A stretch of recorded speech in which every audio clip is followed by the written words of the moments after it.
MC Pokémon, I can get a 100-fold return. This video is purely for entertainment and does not infringe on copyrights or laws. The rights to the novel and image belong to the original author. We do not claim ownership.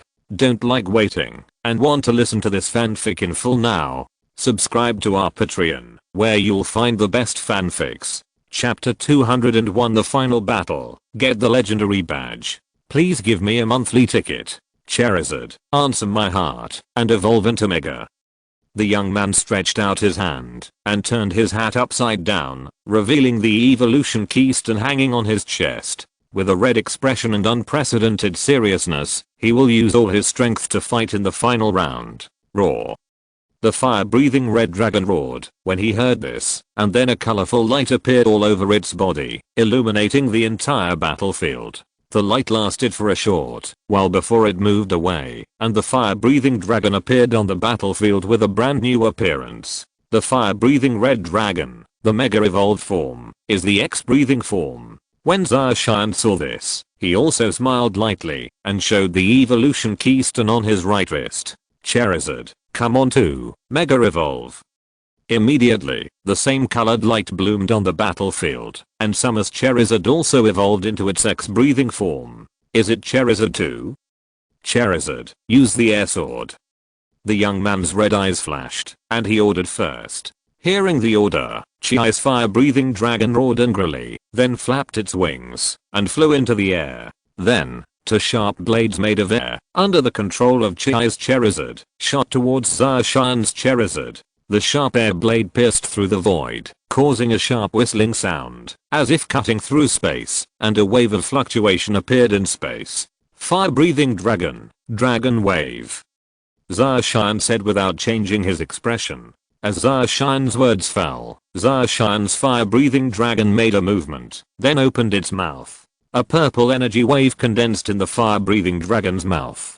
Soon, the purple energy fluctuation turned into a ray of light and rushed towards the air sword that shot out of the air. Boom. The two attacks violently intertwined, erupting with a roar. Immediately afterward, a turbulent power spread out and spread towards the surroundings. The two attacks actually cancelled each other out. Are they evenly matched? Zacian and young man Kaihang secretly thought in their hearts and frowned at the same time. Charizard, flame charge, young man Kaihang said calmly. Since the previous test was evenly matched, the next one will use all his strength to fight. Flash charge is one of the most powerful tricks of the fire system. Of course, after the attack, you will also suffer a lot of damage. I saw that. Upon hearing the order, Chi's fire-breathing dragon suddenly erupted with a burst of blue fireworks, causing the entire sky to burn. Under the burning of this high temperature, it seemed that even space was distorted. Come on to Charizard, flame charge. Zacian's eyes were filled with fighting spirit, and he ordered with a wave of his hand. Similarly, Zacian's Charizard also has blue flames coming out of it, mirroring Kai's Charizard. Boom. Immediately afterwards, the two fire-breathing dragons collided fiercely in the air, and the turbulent energy fluctuations swept away, emitting a sharp whistling sound. Bang, bang, flesh strike. This passionate battle excited both of them. The messy battlefield could no longer stop the two people's fighting enthusiasm, the collision of skills, and the rapid pace. This is a battle of Pokémons, the charm of Pokémons. Charizard, Megaton Punch. The red youth shouted. Hearing this, Kai's Charizard raised his thick arm and clenched it into a fist. A dazzling light burst out from it, and then he charged towards Zacian's Charizard. Just as Kai's Charizard Megaton Punch was about to hit Zacian's Charizard, Zacian suddenly spoke up. Charizard, grab it and use Earth Release. The fist thrown out by Kai's Charizard bombarded Charizard's body with force, causing Zacian's Charizard to let out a muffled groan. However, when Kai's fire-breathing dragon wanted to retract its fist, it found that its arm was being grabbed tightly. Kai's Charizard was shocked and wanted to break away, but Zacian's Charizard turned around and hugged Kai's Charizard tightly. Then, Zacian's Charizard and Kai's Charizard began to fly in a circular trajectory in the air, a vague shadow appearing from the ground. No, Charizard, use bite to interrupt it. The young man's red face changed slightly, and he quickly ordered. When Kai's Charizard heard this, it quickly opened its mouth and bit Zacian's Charizard's neck hard. Roar. After receiving this blow, Charizard roared, with a pained expression on its face, and its blood volume also dropped a lot, only 1/3 remaining. Of course, after the previous battle, Kai's fire-breathing dragon did not have much health left. Zacian's Charizard's earth-throwing ability was almost interrupted, but fortunately it hugged Kai's Charizard tightly. Wait, continue to use earth to throw. Zacian shouted. After hearing the order, the summer fire-breathing dragon endured the pain and continued to fly. When the speed reached the limit, Zacian's fire-breathing dragon hugged Kai's fire-breathing dragon and suddenly smashed it down. Boom. The two fire-breathing dragons crashed into the ground, making a huge noise, and then a smoke screen filled the air, covering the entire battlefield. Zacian and Young Chiheng looked at the scene nervously. After a while, the smoke cleared, leaving only a fire-breathing dragon standing on the field breathing heavily. It's the fire-breathing summer dragon.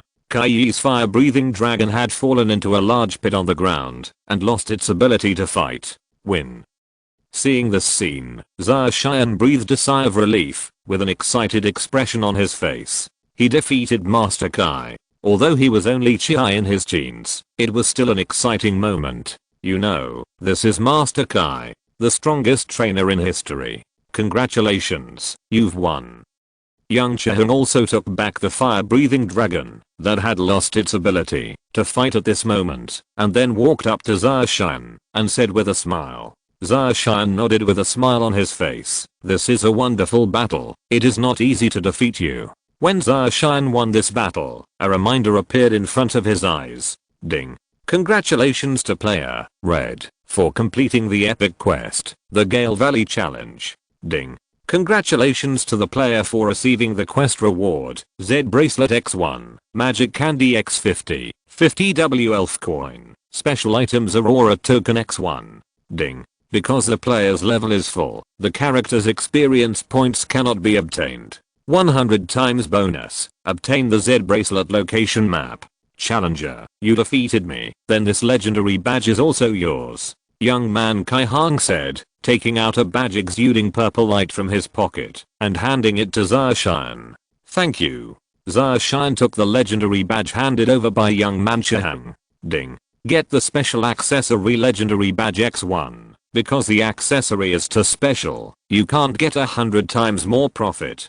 Zacian's eyes lit up. Although he was a little surprised, he also understood that these rank up related accessories couldn't be profitable, just like the badges obtained after defeating the gym before. Later, Zacian said goodbye to young Chiheng and left Gale Valley. When Zacian defeated young Red, the ranking on the leaderboard outside Gale Valley also changed.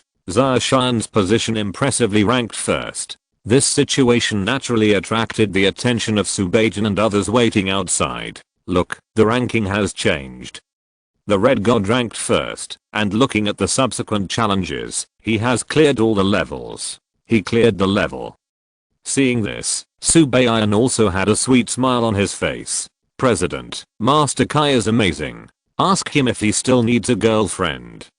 At this moment, a female player asked with bright eyes. After all, Subagin and Master Kai knew about this kind of thing, and were already in the guild.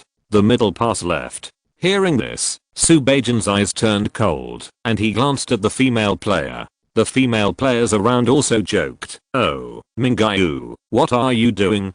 Don't you know that the president likes Kardashian? You dare to steal your boyfriend from the president? Aren't you looking for death? Look, I'm jealous of the president. The female player also grimaced and said with a smile, aren't I trying to test the president's attitude towards Kardashian? How dare I compete with the president for my boyfriend?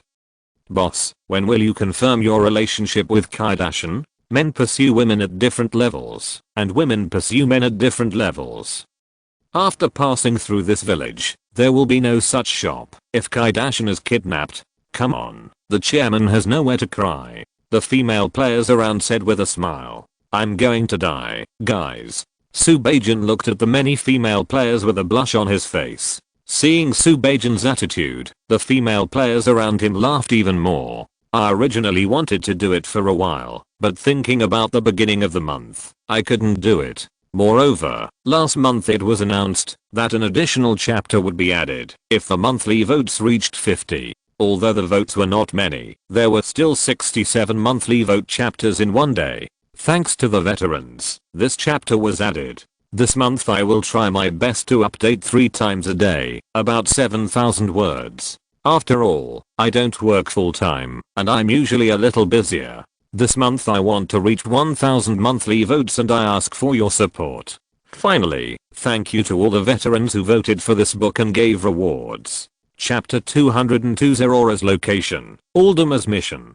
After Zarshan left Gale Valley, he approached the blue uniformed NPC at the entrance again. Na then took out the legendary badge given to him by the young man Shihung and handed it to the NPC. Hello, this is my legendary badge.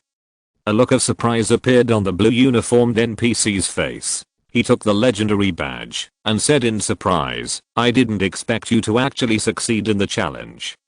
Zarshan smiled and nodded, and then a message appeared in front of his eyes. Ding.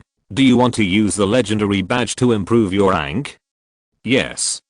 Shortly after Zarshan confirmed it, a message appeared in front of him again. Ding. Congratulations to the player, you have been promoted from the senior trainer level to the master trainer level 1 star. Seeing this message, a smile appeared on Zarshan's face. At this moment, when Subajan and others saw Zarshan coming out, they also gathered around. Zarshan, how are you? The rewards are quite rich. Subajan asked with a smile. It's quite rich. Zarshan nodded, and then handed Subajan the rewards obtained in the backpack, the Z bracelet, the magic candy, and the special accessories, Zerora location map. Take these things. Zarshan said with a smile. He gave Subajan all the money he earned, which was 100 times the profit. After all, these things were of little use to him now. Of course, Zerora location map may be more appreciated, but it is just a fantasy Pokémon and its combat power is not very powerful. How come there is such a large number? Subajan looked at the large number with a surprised expression on his face. Oh, this is a reward accumulated for each level passed. This is only awarded at the last level. Also, I passed the hellish difficulty level, and the person I was fighting against was the strongest trainer in history. NPC. That's why I got so many rewards. Zarshan had already thought of the words when he came out. After all, no one had ever passed the level, and there was no way to start the research. Moreover, even if someone passes a level in the future, it can be said that only the first time can get double rewards. That's it. Subajan thought for a moment and nodded. In fact, this is quite normal, just like the previous gym challenge, only the first to pass the level will be able to get the reward. Subajan once obtained the rock breaking skill disc in a fighting gym. Let's see what rewards there are. The female players around heard a conversation between the two, with curious expressions on their faces, and then they all came over. Seeing this situation, Subajan shook his head helplessly, and then shared all the reward information with them. There are so many. Kai-N is so amazing. Bullfrog, it's the ceiling of the entire server. Don't surpass it, kids. Isn't it nonsense? Don't look at who the president's boyfriend is. Many female players had surprised expressions on their faces, and then they all cast envious glances at Zarshan. Zarshan felt a little uncomfortable being stared at by many female players, and smiled awkwardly. Zarshan glanced at Subajan without a trace, only to find that she was staring at him with a half smile. Zarshan was speechless. After a long while, Subajan said, I'll give you the Z bracelet and Zerora's location map. In any case, you also completed this quest.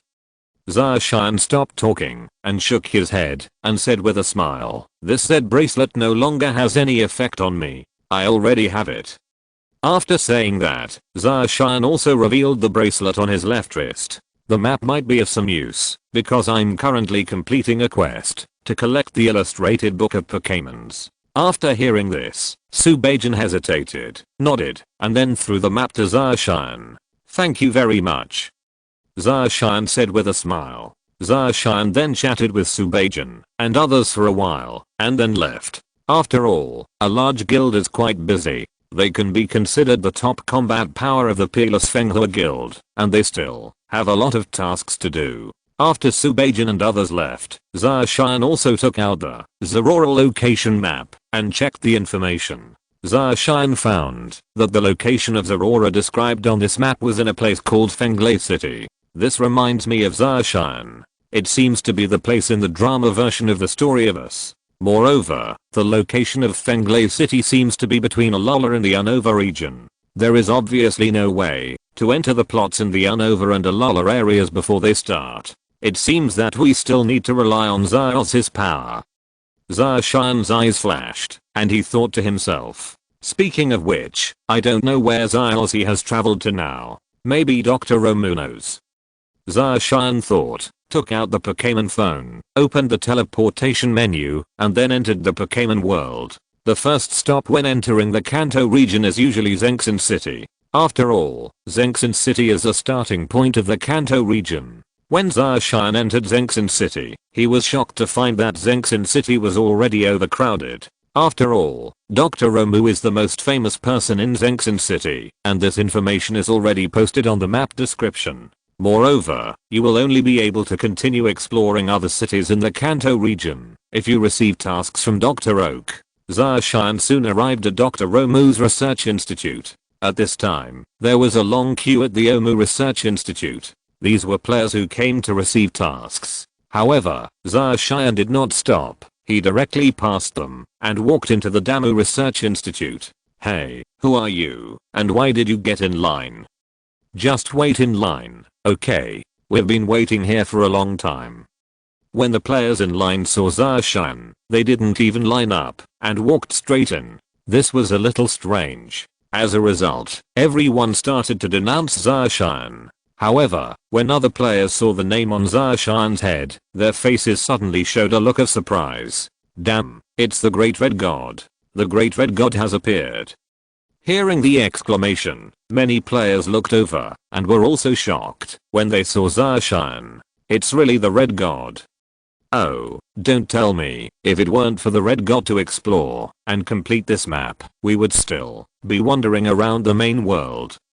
The Red God seems to have not appeared for a long time, and now he appears. Are there any new quests here? While everyone was talking, Zarshan had already entered the research institute. Soon, he saw Dr. Oak. At this moment, Dr. Oak was assigning a task to a player. After receiving the quest, the player left happily. Seeing this, Zarshan hurriedly stepped forward. Doctor. Oh, Kai, it's you. Long time no see. Dr. Omu said with a smile and surprise on his face. Speaking of which, we did a good job last time at the Shendu ruins in the Johto area and stopped Team Rocket's conspiracy. This matter has been spread in the Alliance. Speaking of which, King Totten is still looking for you everywhere. It seems that the Alliance's prize has arrived. Hearing this, Zarshan also showed a smile, but he didn't expect Duzen to apply for the award for him. By the way, Kai, do you have anything to do with me this time? Dr. Omu asked doubtfully. Doctor, I want to ask where Zyos is now, Zarshan said. Zyos I just returned from the Orange Island some time ago and traveled to the Johto area not long ago. Well, when you talked to me on the phone a few days ago, it seemed like you had already arrived at Zinlan City, and the next stop seemed to be Agua. The capital is called Odama. Dr. Omu touched his chin and thought for a moment. Odama? Hearing this, Zarshan was stunned for a moment, and then remembered the task that Dr. Kangmu had given him before, and the location was in Odama. Moreover, since Sash is already on his way to Aldama, the plot of Guardian of the Water City should begin soon. What's wrong? Dr. Omu asked bewilderedly. Is that so? Dr. Kangmu gave me a task before. He said that Odamail had unearthed an ancient object and asked me to go see it on his behalf. Since Zyos is there, I just went there. Come. I have something to ask him. Zarshan explained with a smile. That's right. That guy, Kangmu, is really lazy. His personality hasn't changed at all after so many years. In that case, Doctor, I'll be leaving now. Zarshan said. Well, okay, you can come to me if you need anything.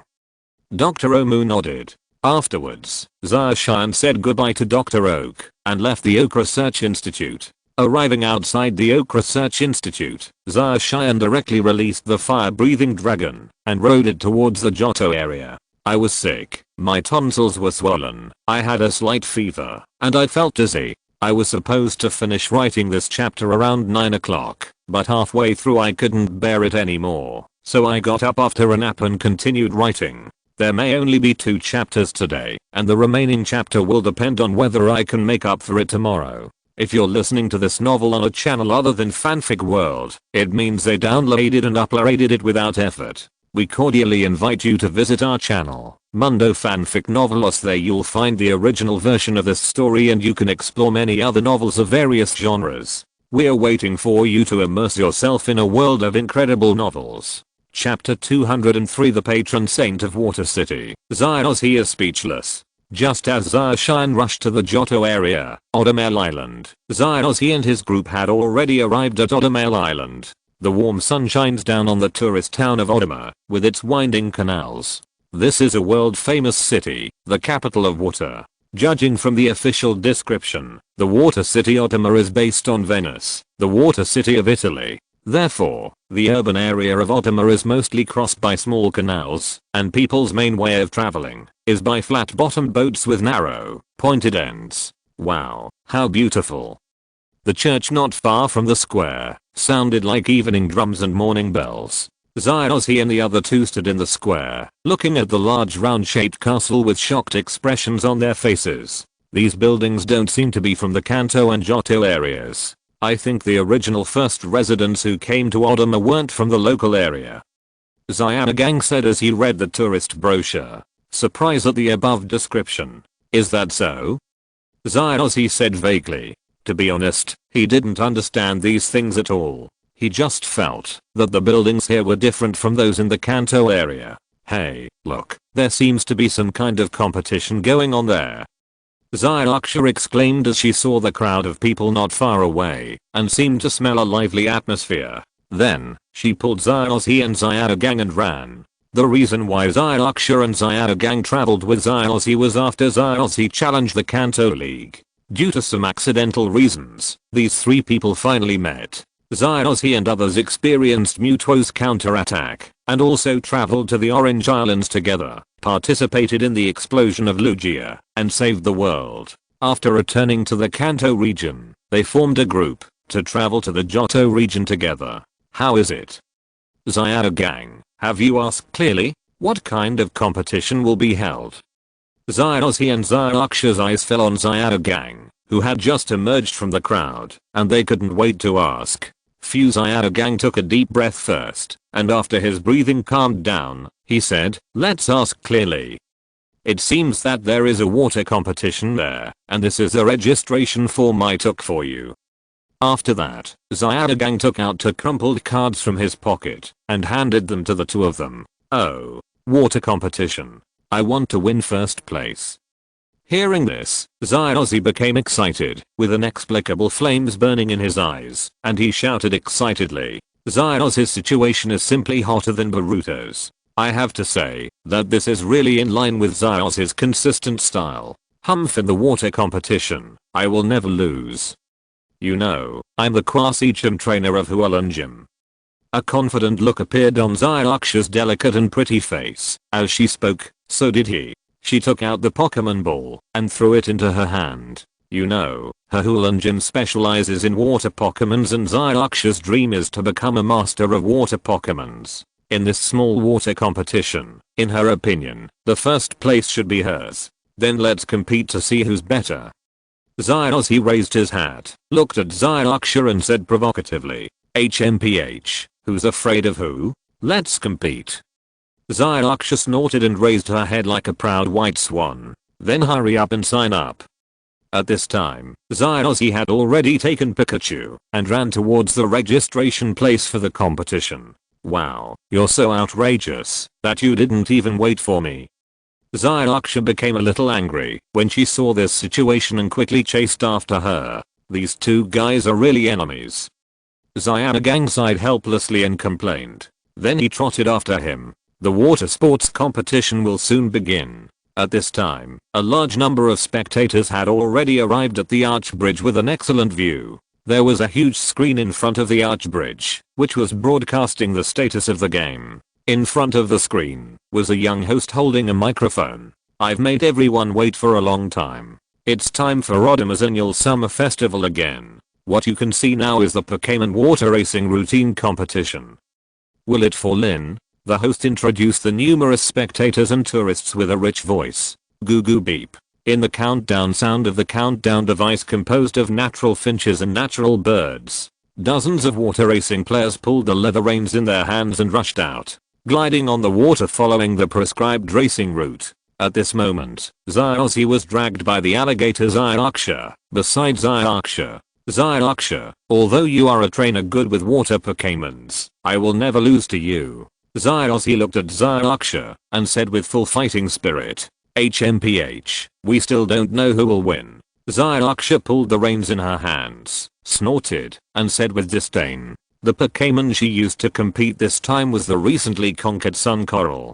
But since she is proficient in the water system, she is very confident that she can be invincible, no matter what Pokémon she uses. She is the Hulan Gym Quasi trainer. There is absolutely no way that she can lose. Moreover, the Pokémon used by Xiaozi is also the same little crocodile that has just been conquered. In this way, Xiaozi will definitely lose this time. The competition continues with passion, and the spectators on both sides of the channel cheer for the contestants. Xiaogang was cheering for Xiaozi and Xiaoxia on the arch bridge, and suddenly a mature and beautiful elder sister appeared next to him, which immediately caught Xiaogang's attention. Pikachu, who was refueling, suddenly lost his balance and fell. Pikachu! Xiaogang exclaimed and quickly looked over. However, when I saw Pikachu landing on Xiaozi, I was relieved. Immediately, Xiaogang came to his senses and struck up a conversation with the beautiful elder sister beside him. Vanny Xiaozi's little crocodile quickly ran across the water and soon advanced to the top 3 positions, leaving the other players far behind. Soon, under Xiaozi's control, they once again surpassed the first 2 and reached first place. Ah. Damn. How can Xiaozi be so fast? Xiaoxia looked at Xiaozi speeding up in the water and quickly asked Sun Coral to speed up, ran forward and quickly took second place, and even followed closely behind Xiaozi. The distance between the two became shorter and shorter as time passed. Gradually, the two lined up side by side. However, at this moment, 2 transparent shadows whizzed past the wall beside the canal. The smaller transparent shadow seemed to have a slight interest in the boy with Pikachu. Then, he shouted at the shadow in front of him, and then chased after him. Pokémons are quite sensitive to these things. The long-tailed monster who was watching the game on the balcony seemed to have sensed something, and stared at the 2 transparent shadows. At this moment, the competition has reached a fierce stage. Xiaozi, Xiaoxia, and a player were standing side by side, all of them wanting to overtake the other first. However, the 3 of them were equally fast, and couldn't do it at all. However, at this moment, the little crocodile made a mistake in turning, causing Ash and Pikachu to be thrown out.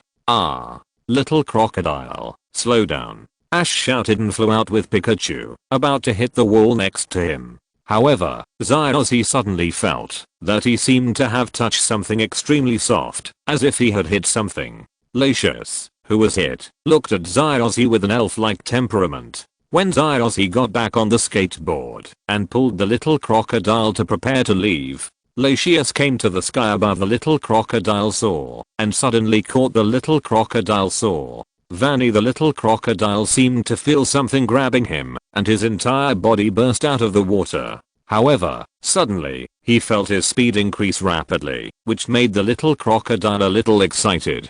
Then, he quickly ran across the water, quickly overtaking the previous contestants. What's going on?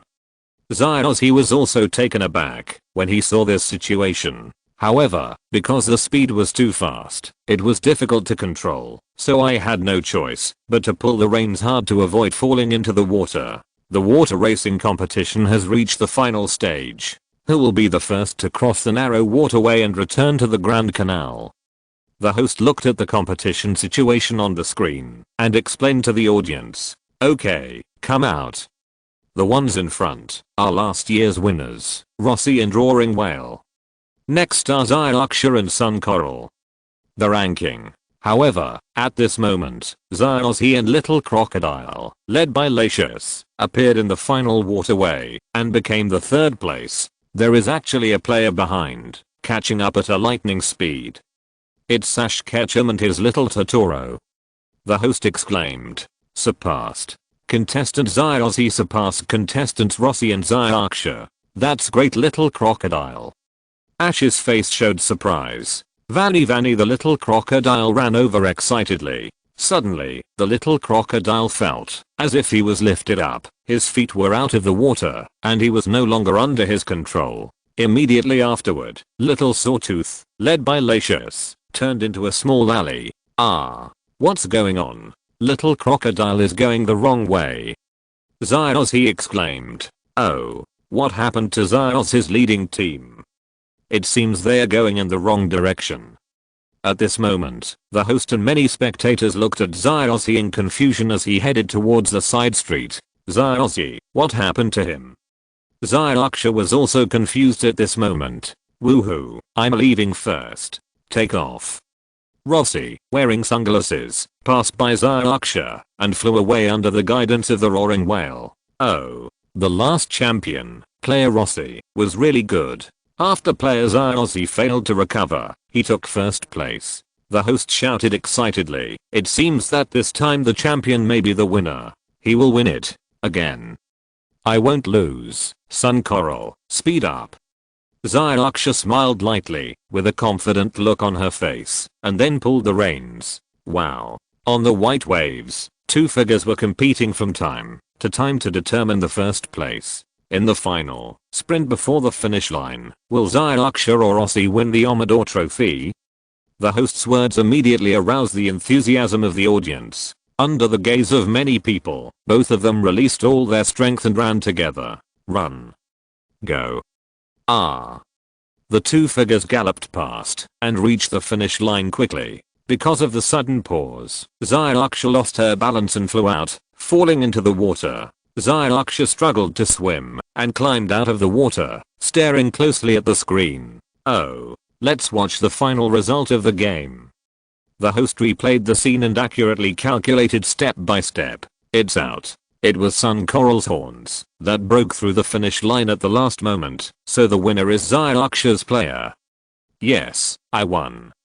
Zyarksha shouted excitedly. At the same time, a person and a favorite who was supposed to win the championship was staring at a thick wall in a daze. Little Crocodile, what are you doing here?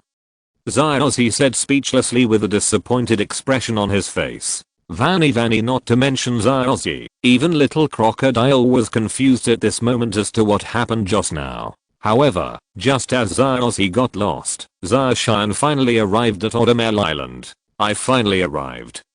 Looking at the water city, Zyarksha also showed a smile on his face and then let the fire-breathing dragon descend. Chapter 204 The Legend of Water City, The Mysterious Girl. Zyro, where did you go just now? The game is over. Zyro and Zyro gang waited at the finish line for a long time and finally saw Zyro, Pikachu, and Totoro returning all wet. That's right, look, I've won the championship. Zyarksha raised the trophy in her hand and said to boast. Ah. Damn. That originally belonged to me. Zyaros's face was full of resentment, and he felt a little disappointed. It would be false to say that he wasn't envious. After all, if he doesn't go astray in the end, the championship will be his. Seeing the disappointment on Zyaros's face, Zyarksha quickly changed the subject and said, now that Zyarossi has returned, let's go somewhere else. She smiled as she looked at the description on the travel brochure. If you want to have fun here, why don't you let me be your guide? As the three of them were talking, a young blonde man wearing sunglasses said, are you Rossi? Hearing this, the three of them turned their heads, their eyes falling on the blonde youth, with a look of surprise in their eyes. They also recognized this blonde youth who had just placed second in the competition, an aboriginal of Odomale Island. "This is great. Thank you very much, Mr. Rossi," Zyraksha said happily. Then, Zyraksha looked around again and found that there were canals intertwined together and said hesitantly, "But there are canals everywhere. How can we go?"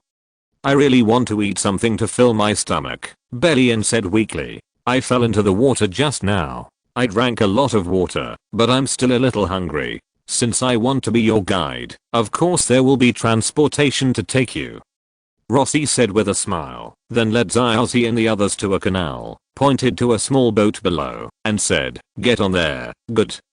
This is Odomale's exclusive means of transportation. It looks great." The three of them had a surprised expression on their faces and immediately jumped onto the boat. With Ross's skillful boat control skills, Zyraksha and others visited the water city along the canal. Unlike other high-tech cities, Odomale's water city is a tourist destination. In the center of the city is a huge plaza, where many people and Pokémon gather, making it very lively. "Huh. Mr. Rossi, what is that?"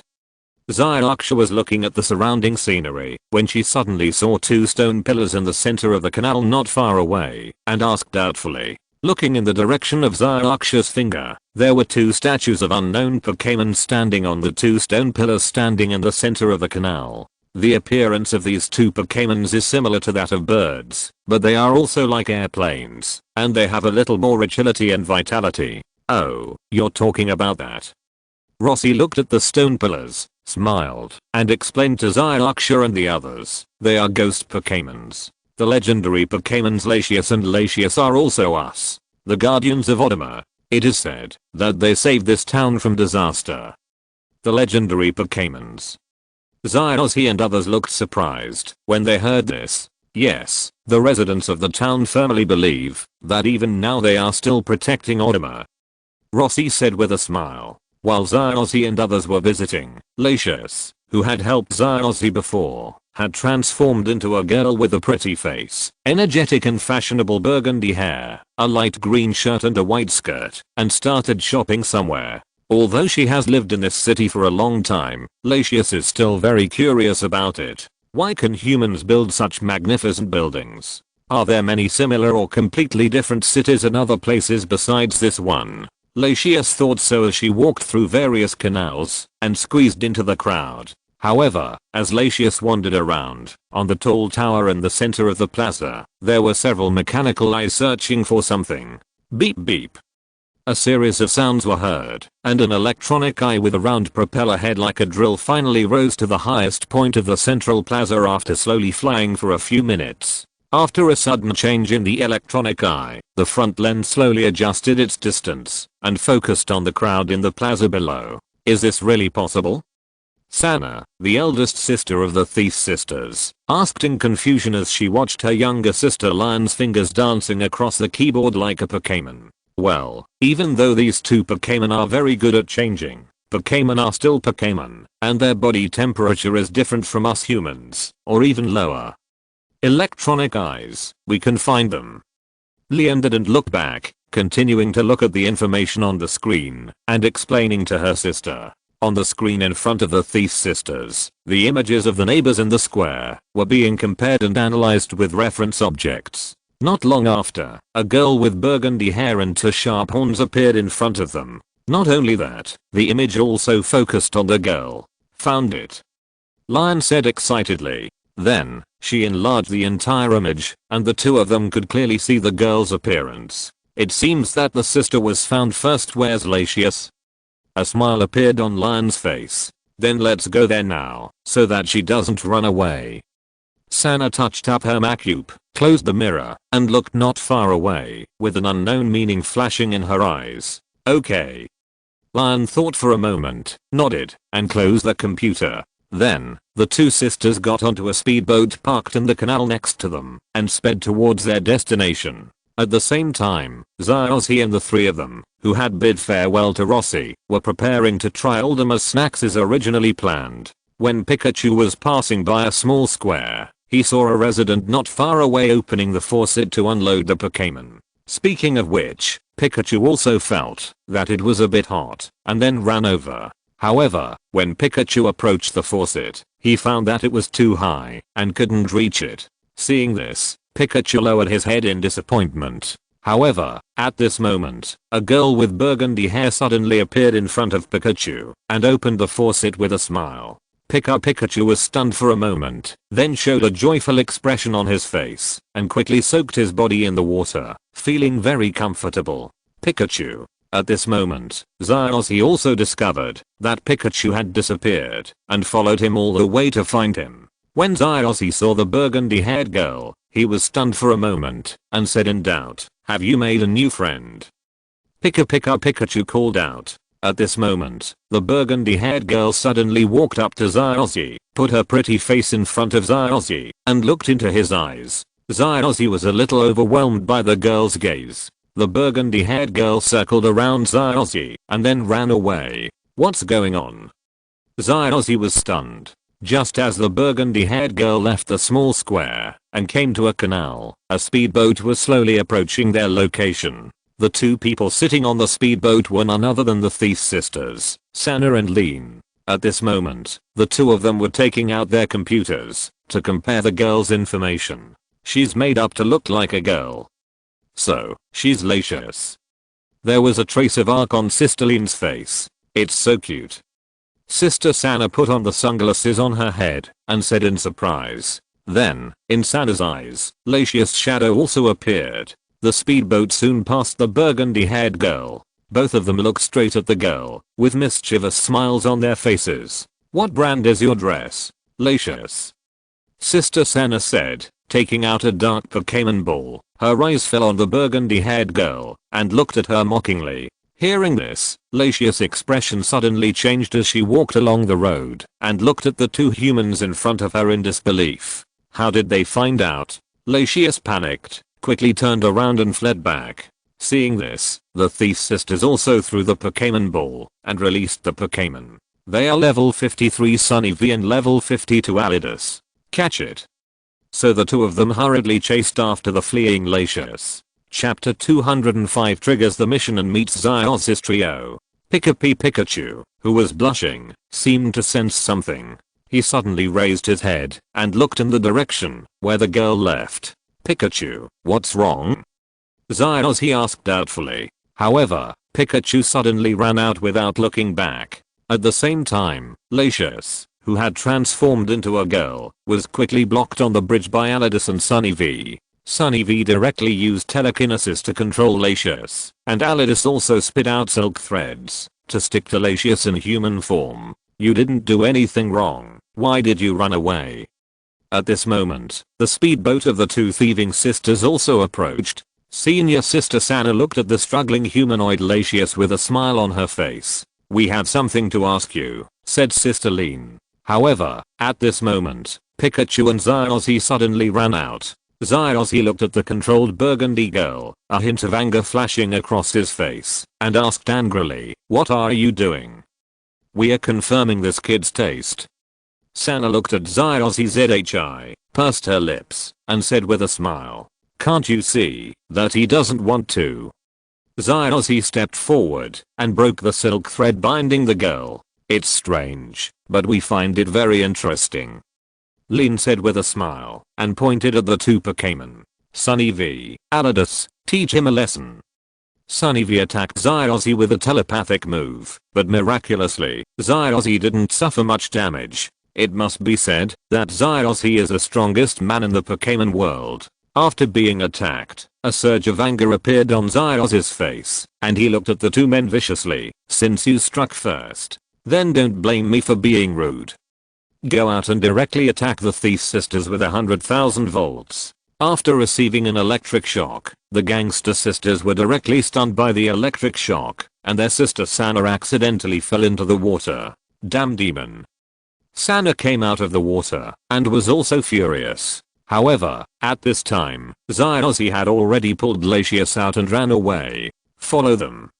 The robber sisters quickly ordered Sunny V and Alidus. Hearing the order, the two Pokémon hurriedly chased after him. Zyozzy pulled Lacious and ran, passing through several alleys and coming to a fork in the road. For a moment, he didn't know where to go. However, at this moment, Latius in the form of a girl suddenly grabbed Zyoz's hand and ran in a direction. Soon after, Zyozhi and Latius came to a fenced passage above a square. Zyozhi, the crepe is cold. Zyozhi sat on a wooden bench in the small square and shouted at Zyozhi. After eating, let's go to the great cathedral. Zyanagang also shouted. Zyozhi was stunned and looked confused. Have you returned to the original place? Then those people just now. Zyozhi simply turned around and wanted to ask the girl, but was shocked to find that the girl had disappeared. Where did you run away from? Zyozhi looked around, but did not find the girl. At the same time, outside the large church in the center of the city, Zarshan's figure also appeared here. This is the Museum of Water City. According to Dr. Kang Mu, the antiques unearthed before are all here. Zarshan thought in his heart, and then walked into the large church. After entering the Great Holy Church, Zarshan looked at the things displayed in the Great Holy Church with a hint of surprise on his face. I didn't expect there to be so many antiques here, but they are all about the legends of Latius and Latius, the patron saints of Water City.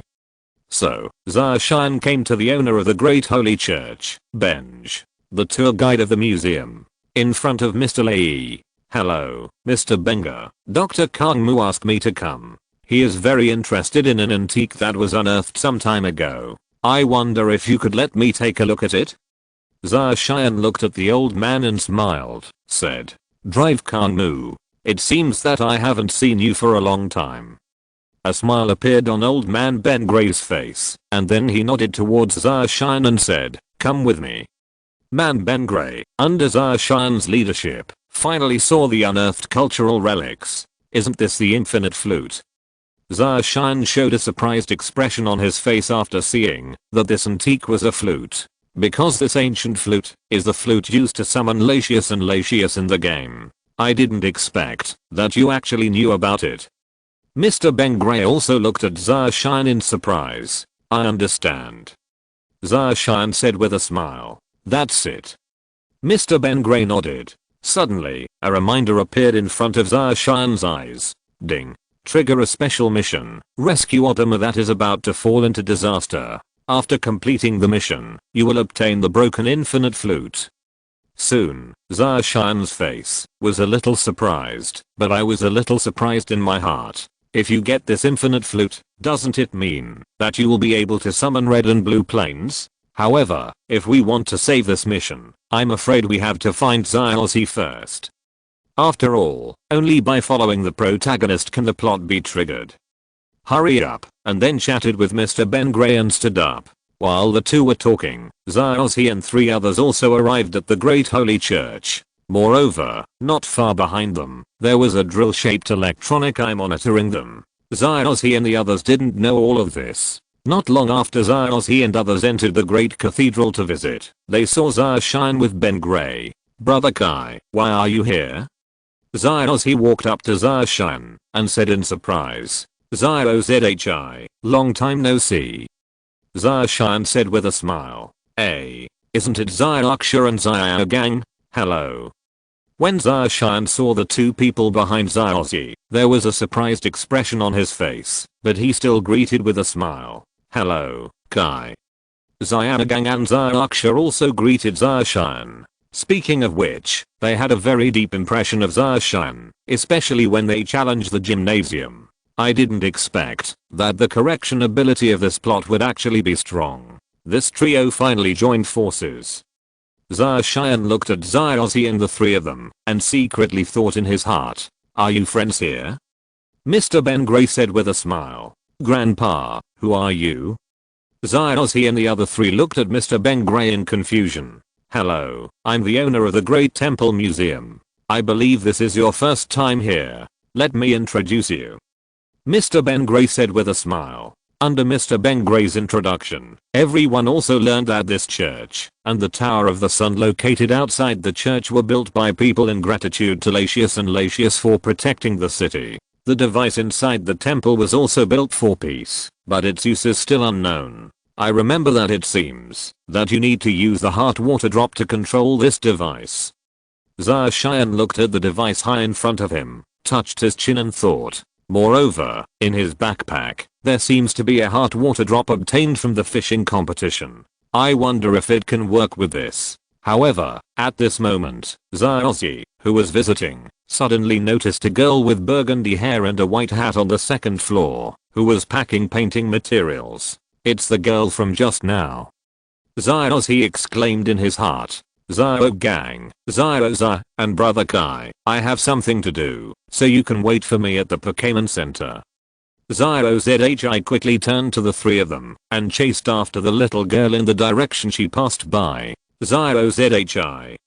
Both Zao gang and Zaoza looked at Zaozhi's running figure with bewildered faces, wondering what happened to Zaozhi. Let me follow them and take a look. Zaoshan said to the two of them. Well, okay. After hearing this, the two of them also nodded. They felt relatively relieved for Zaoshan. Later, Zaoshan followed him out of the museum. After Zaozi ran out of the museum, he saw the little girl leaving and quickly chased after her. At this moment, the drill-shaped electronic eye outside the museum also flew over and followed Zaozi and Pikachu. This scene fell before the eyes of Zaoshan, who had just walked out. Is the plot about to begin? That plane seems to be the villain monitor in this plot. Thinking like this, Zaoshan quickly followed up. To avoid losing track of Zaozi and Pikachu, I might have to break my promise today. I received intravenous injections all afternoon and didn't return home until 7 PM. The doctor told me to rest more. I'll make 2 more updates over the next few days and then make up for it together when I feel better. Chapter 206 Secret Garden, The Girl's True Identity. Zaozi finally caught up to the burgundy-haired girl beside a small bridge. Hey, wait. Zaozi quickly shouted. When the burgundy-haired girl heard the voice, she stopped and turned to look at Zaozi. Why did you just run away without saying a word? Zaozi said. What are you talking about? The burgundy-haired girl said, thinking that Zaozi just wanted to strike up a conversation, then ignored him and continued walking towards the alley. Wait. Zaozi saw the girl leave and quickly chased after her. However, as Ash and Pikachu walked down the alley, they found themselves at a crossroads. The burgundy-haired girl has disappeared. While searching aimlessly, Zaoshan also found Zaozi and asked, Zaozi, what are you looking for? Ah, it's Brother Kai. The girl in the shirt, has Brother Kai seen her? Zaozi said. Zaoshan's eyes flashed, and he asked curiously, what are you doing with this girl? Although Zaoshan asked this, he remembered that it seemed like Latius had the ability to transform in this plot. She once transformed into a girl.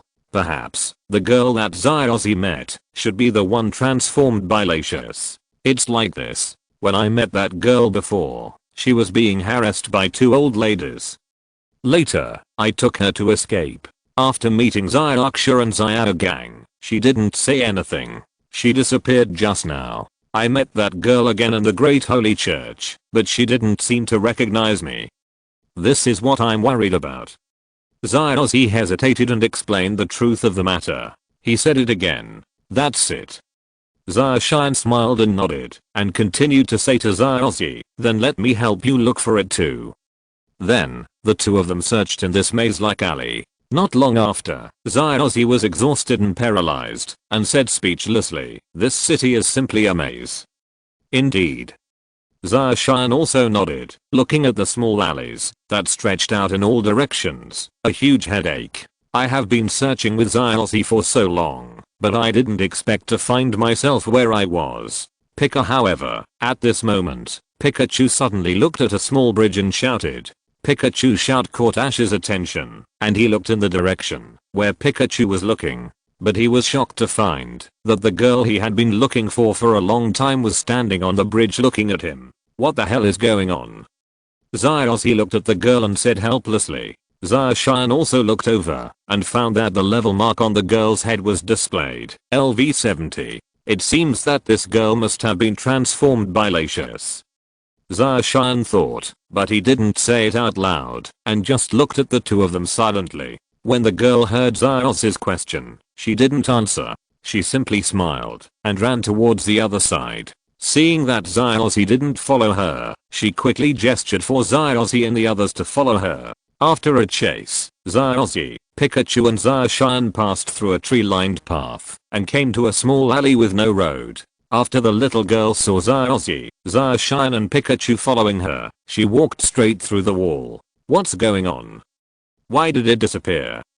Zyozzy was stunned, with surprise on his face. At this moment, Pikachu also entered the wall. It seems that this is a passage, and this wall is just serving as a shield.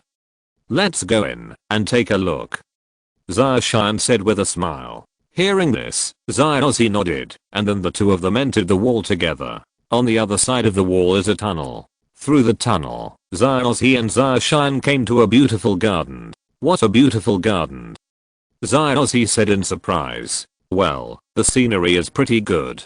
I didn't expect the other end of the tunnel to be such a unique place.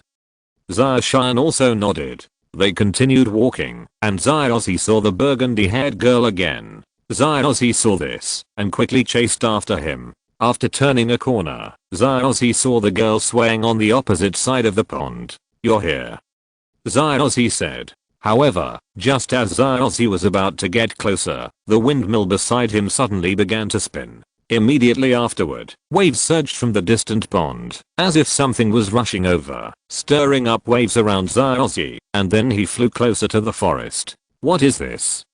Zyozzy was splashed with water, and said with confusion on his face. After that thing rushed into the forest, he turned around, and ran towards Zyozzy. Seeing this, Pikachu used 100,000 volts, but he failed to hit, and was immediately knocked to the ground by the transparent thing. Pikachu, are you okay? Zyozzy bent down and quickly checked Pikachu's condition. But at this moment, that thing rushed over again. Gardevoir, telepathy, control it. Zacian's voice suddenly sounded. Then, the transparent thing was directly locked in midair by Gardevoir's majestic telepathy. At the same time, the burgundy-haired girl also walked over to Zyozzy and others. At this moment, what Gardevoir was locked onto was revealed to be a Pokémon that looked like a bird, with a streamlined body. The lower body is blue, with jet-like wings and feet like fins. This Pokémon is none other than the legendary Pokémon, Latios. Latios. After seeing this Pokémon, Zyozzy recalled the statues on the two pillars in front of the great cathedral, and exclaimed in shock. Chap. Latios roared, seemingly very angry. However, at this moment, a voice suddenly came over. Where did you come from? I saw a burgundy-haired girl carrying painting supplies and wearing a hat walking over from the other side. Her eyes fell on Zyozzy and Zacian, with unsightly expressions on their faces. She obviously regarded Zacian and Zyozzy as bad guys. How come they look exactly the same? Zyozzy glanced at the girl beside him, then looked at the white hat girl, with a surprised expression on her face. Are you guys thieves? The white hat girl asked. Don't get me wrong, we are not thieves. It was this girl who brought us in. Zacian suddenly said. Yes, this girl brought us in. Zyozzy quickly nodded. It's so suspicious. Even though they said that, the white hat girl still didn't believe them, and immediately shouted at Latios. Roar. Latios roared and then prepared to attack. Stop. At this moment, Mr. Ben Gray suddenly walked over. You're all telling the truth. Mr. Benga obviously knew what the little girl Latios transformed into was thinking, so he smiled and asked, Latios, do you want to play with this little girl? Zyozzy sat on the swing, while she was standing on the swing. Isn't Latios the name of a Pokémon? Zyozzy looked confused. At this moment, the swinging stopped, and the girl behind Zyozzy flashed, and then revealed Latios' figure. Ah. Zyozzy was shocked, and fell to the ground. When Latios saw this, she quickly flew over to help Zyozzy up. After seeing that Zyozzy was okay, she happily circled around him. It seems that Latios likes her very much. Mr. Benga also said with a smile. Looking at this scene, Zacian felt endless excitement in his heart. Zyozzy is really a pie master. It seems that I have only seen this a few times. He has successfully gained the friendship of the legendary Pokémon. Seeing her sister in this situation, she also let down her guard. flew in front of Pikachu, stretched out her head, and looked at Pikachu. Pikachu seemed scared when he saw Latias poking his head out. However, Latias licked Pikachu's cheek at this moment, and then the misunderstanding between the two Pokémon was cleared. Pikachu climbed up the tree and jumped onto Latias's back. Latias also flew over, and Pikachu jumped back and forth on the backs of the two Pokémon excitedly. "I'm sorry, I misunderstood you just now." The girl in the white hat walked up to Zyozzy and Zacian and said apologetically, "You can call me Canon. Our family has inherited the tradition of our ancestors and has protected this secret garden for generations. Latias and Latias, the patron saints of the island. The two of you are brother and sister." The girl Canon also said with a smile. At this moment, Latias sent Pikachu back to Ash. Then, she mischievously took away Zyozzy's hat, and Zyozzy helplessly fought with Latias for the hat. This situation makes Zacian feel envious again. It would be great if he had pie skills like Zyozzy. Chapter 207 The Legend of Heartdrop, the Stalker in the Dark. Not long after Latias and Zyozzy were playing, Latias's eyes suddenly bloomed with a blue light. At this moment, Latias also stopped playing with Zyozzy. Her eyes also flashed blue, and she retreated towards Zyozzy and the others. Immediately afterwards, Zyozzy, Pikachu, Canon, Bengray, Zacian and others fell into an illusion. Their eyes followed Latias as he ran towards the pool, and the scene around them turned into a tunnel, and the scene continued to recede. It wasn't long before we entered the Odama channel. "What's going on?" Zyozzy asked doubtfully. "Latias wants us to see the world in the water." Little Canon said with a smile. "It's a reflection of a dream. Latias and Latias can transmit what they see to others." Mr. Bengray also said at this time. "This is a bit like a virtual reality image." Zacian thought. Soon after, Latias returned to the garden, and Zacian, Zyozzy, and others also woke up from the illusion. Later, the girl Canon and the old man Bengray introduced the secrets hidden in the mysterious garden to Zyozzy and Zacian. The grandfather and grandson brought Zyozzy and Zacian to a high platform. The floor of this high platform was inlaid with some stone slabs, surrounded by a circle of legends about Latias, and Aldemar. Latias and Latias brought the power to drive away the dark evil. That was a gem called Heartdrop. So peace was restored to the island. After that, Latias and Latias often visit the island, where Heartdrop is located. After that, no evil monsters will attack this island again. The girl Canon introduced to Zacian and Zyozzy. It turns out that Latias' ancestors guarded this island. Zyozzy suddenly nodded at this moment. He thought that it was the two legendary Pokémons in front of him who were guarding the island. That's right. Mr. Bengray nodded. However, Zacian has some doubts in his heart. According to previous records, the Latias and Latias tribe seem to be quite large. But judging from the anime of the previous life, it seems that only two appeared in the world. Moreover, even if the Latias and Latias tribes do not appear in front of humans, they will always leave information about their habitats. But there is really no record here. The one in the middle should be the painting of the church. Zyozzy suddenly pointed to the painting in the middle and said, "This picture records the power of Heartdrop and the actual way of using it." Mr. Bengray said, "The actual method?" Zyozzy was a little confused. Then, Mr. Bengray asked them to turn around and come to the pool on the stairs. It was a high platform, and the water on the platform continuously flowed out, and the heart water drops were placed in the pool. Ding. I found a special accessory, Heartdrop. Due to the special plot, Heartdrop cannot be picked up. When Zacian's eyes fell on Heartdrop, a message appeared in front of his eyes. That's the Heartdrop. Our ancestors created a device that can use the power of the Heartdrop and Latias to protect this island. However, Mr. Bengray still had reservations about Zacian and Zyozzy, and did not reveal the involvement of the Pokémon Alliance. How could it be possible to complete a device that covers and affects the entire Odamale city, just by relying on Bengray's ancestors? Between them, the Pokémon Alliance used all the best technologies available at that time. However, their clan has long been integrated into the Elf Alliance, and it is no exaggeration to say that they are their ancestors. You two must promise not to tell anyone what you saw today. After the introduction, Mr. Ben Gray suddenly looked at Zashine and Ozzy with a serious face.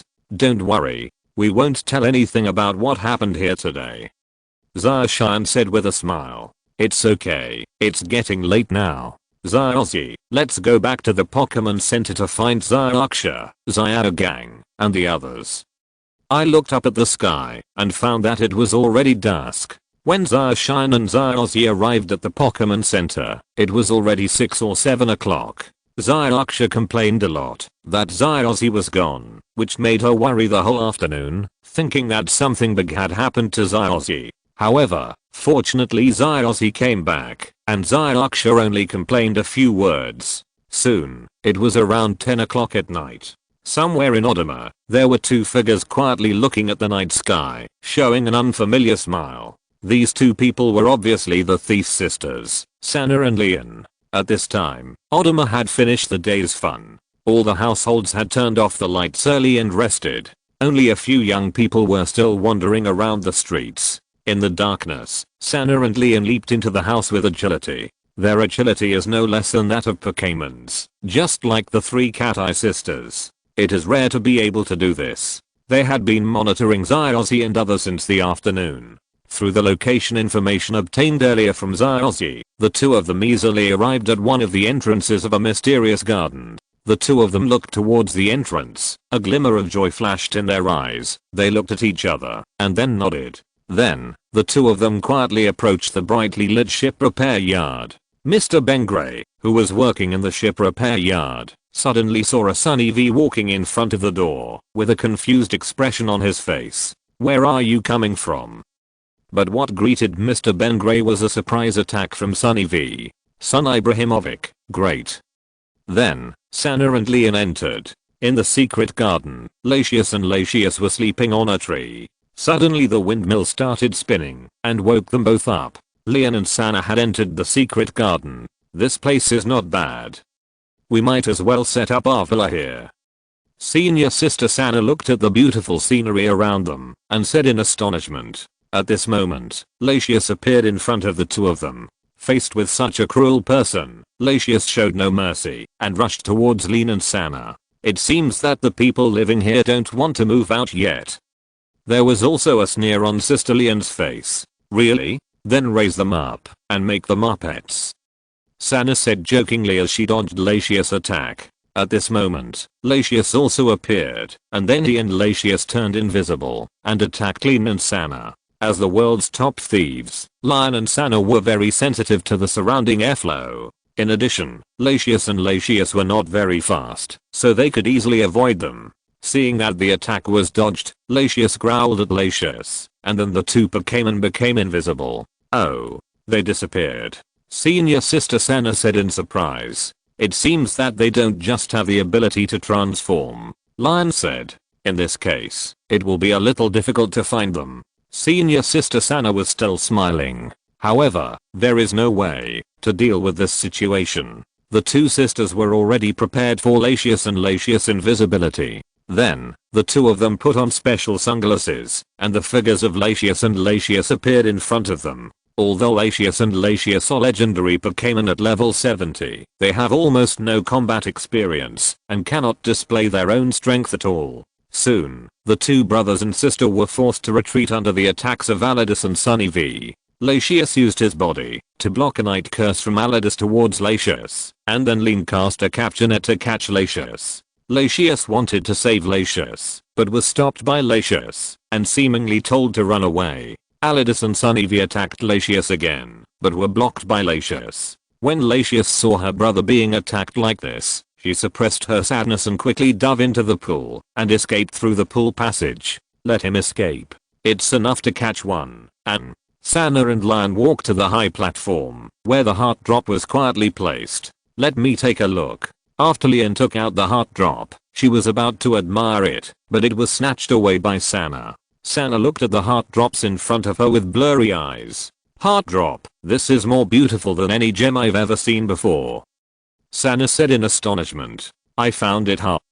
Leon's voice came from behind Sana. "What did you say?" "The gem is right over here." Sana looked at Leon, who was typing on the computer with some confusion. Didn't I tell you that legendary stories have hidden plots?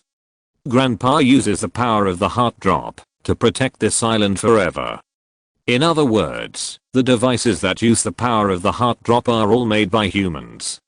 It came out. So the pattern records the method of use of this thing.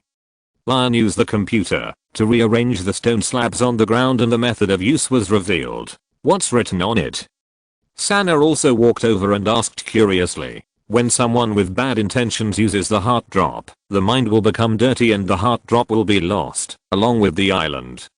Lion, read the words recorded above. What does that mean? Sana asked, looking at the text displayed above. This is just a hoax, Lean said indifferently. The mystery has been solved, now let's see the power of the heart drop. Lion took the heart drop from Sana's hand, a smile on her face. Chapter 208 The Patron Saint Crisis. The super ancient Pokémon army. Latius flew out of the canal, turned invisible, and flew away. Not long after Ben Gray fell into a coma, he also woke up. When he recalled what had just happened, his expression suddenly changed. Later, he woke up his granddaughter Cannon and went with him to the secret garden to see what was going on. However, when Cannon and Ben Gray arrived at the garden, they discovered that the heart drop had been stolen. Not good. The Great Holy Cathedral. Don't let them activate the device. Otherwise, the city will be in danger. Ben Gray's expression suddenly changed when he thought of the possible consequences. He quickly picked up his granddaughter Cannon and ran towards the Great Cathedral. At this time, Sana and Leon had already asked Alidus to drag the unconscious Latius into the Great Temple. The two of them dragged Latius to a platform beside the device, placed the heart drop into the device, and successfully initiated it. This device can protect this city from anyone's attack, Lean said as she walked to the console, where the device fell. What are you doing? Stop it. Ben Gray and Cannon also rushed to the Great Cathedral. After seeing Lean's actions, their expressions suddenly changed, and they shouted sternly. However, as soon as the two made a move, they were quickly subdued by Sana beside her. Later, Lion placed the heart water drop into the device and the device began to work. Latius was also suspended in the air and restricted within the barrier. At this moment, Latius also transformed into the little girl Cannon and found Xiaozi, Xiaoshan and others. Why are you here? Xiaozi was very surprised to see the little girl's sudden visit. But the little girl didn't say a word. She just jumped towards Xiaozi in fear. Xiaoxia and Xiaogang also woke up and looked at the girl in front of them in surprise. This is Latius. Ash explained. What? Latius?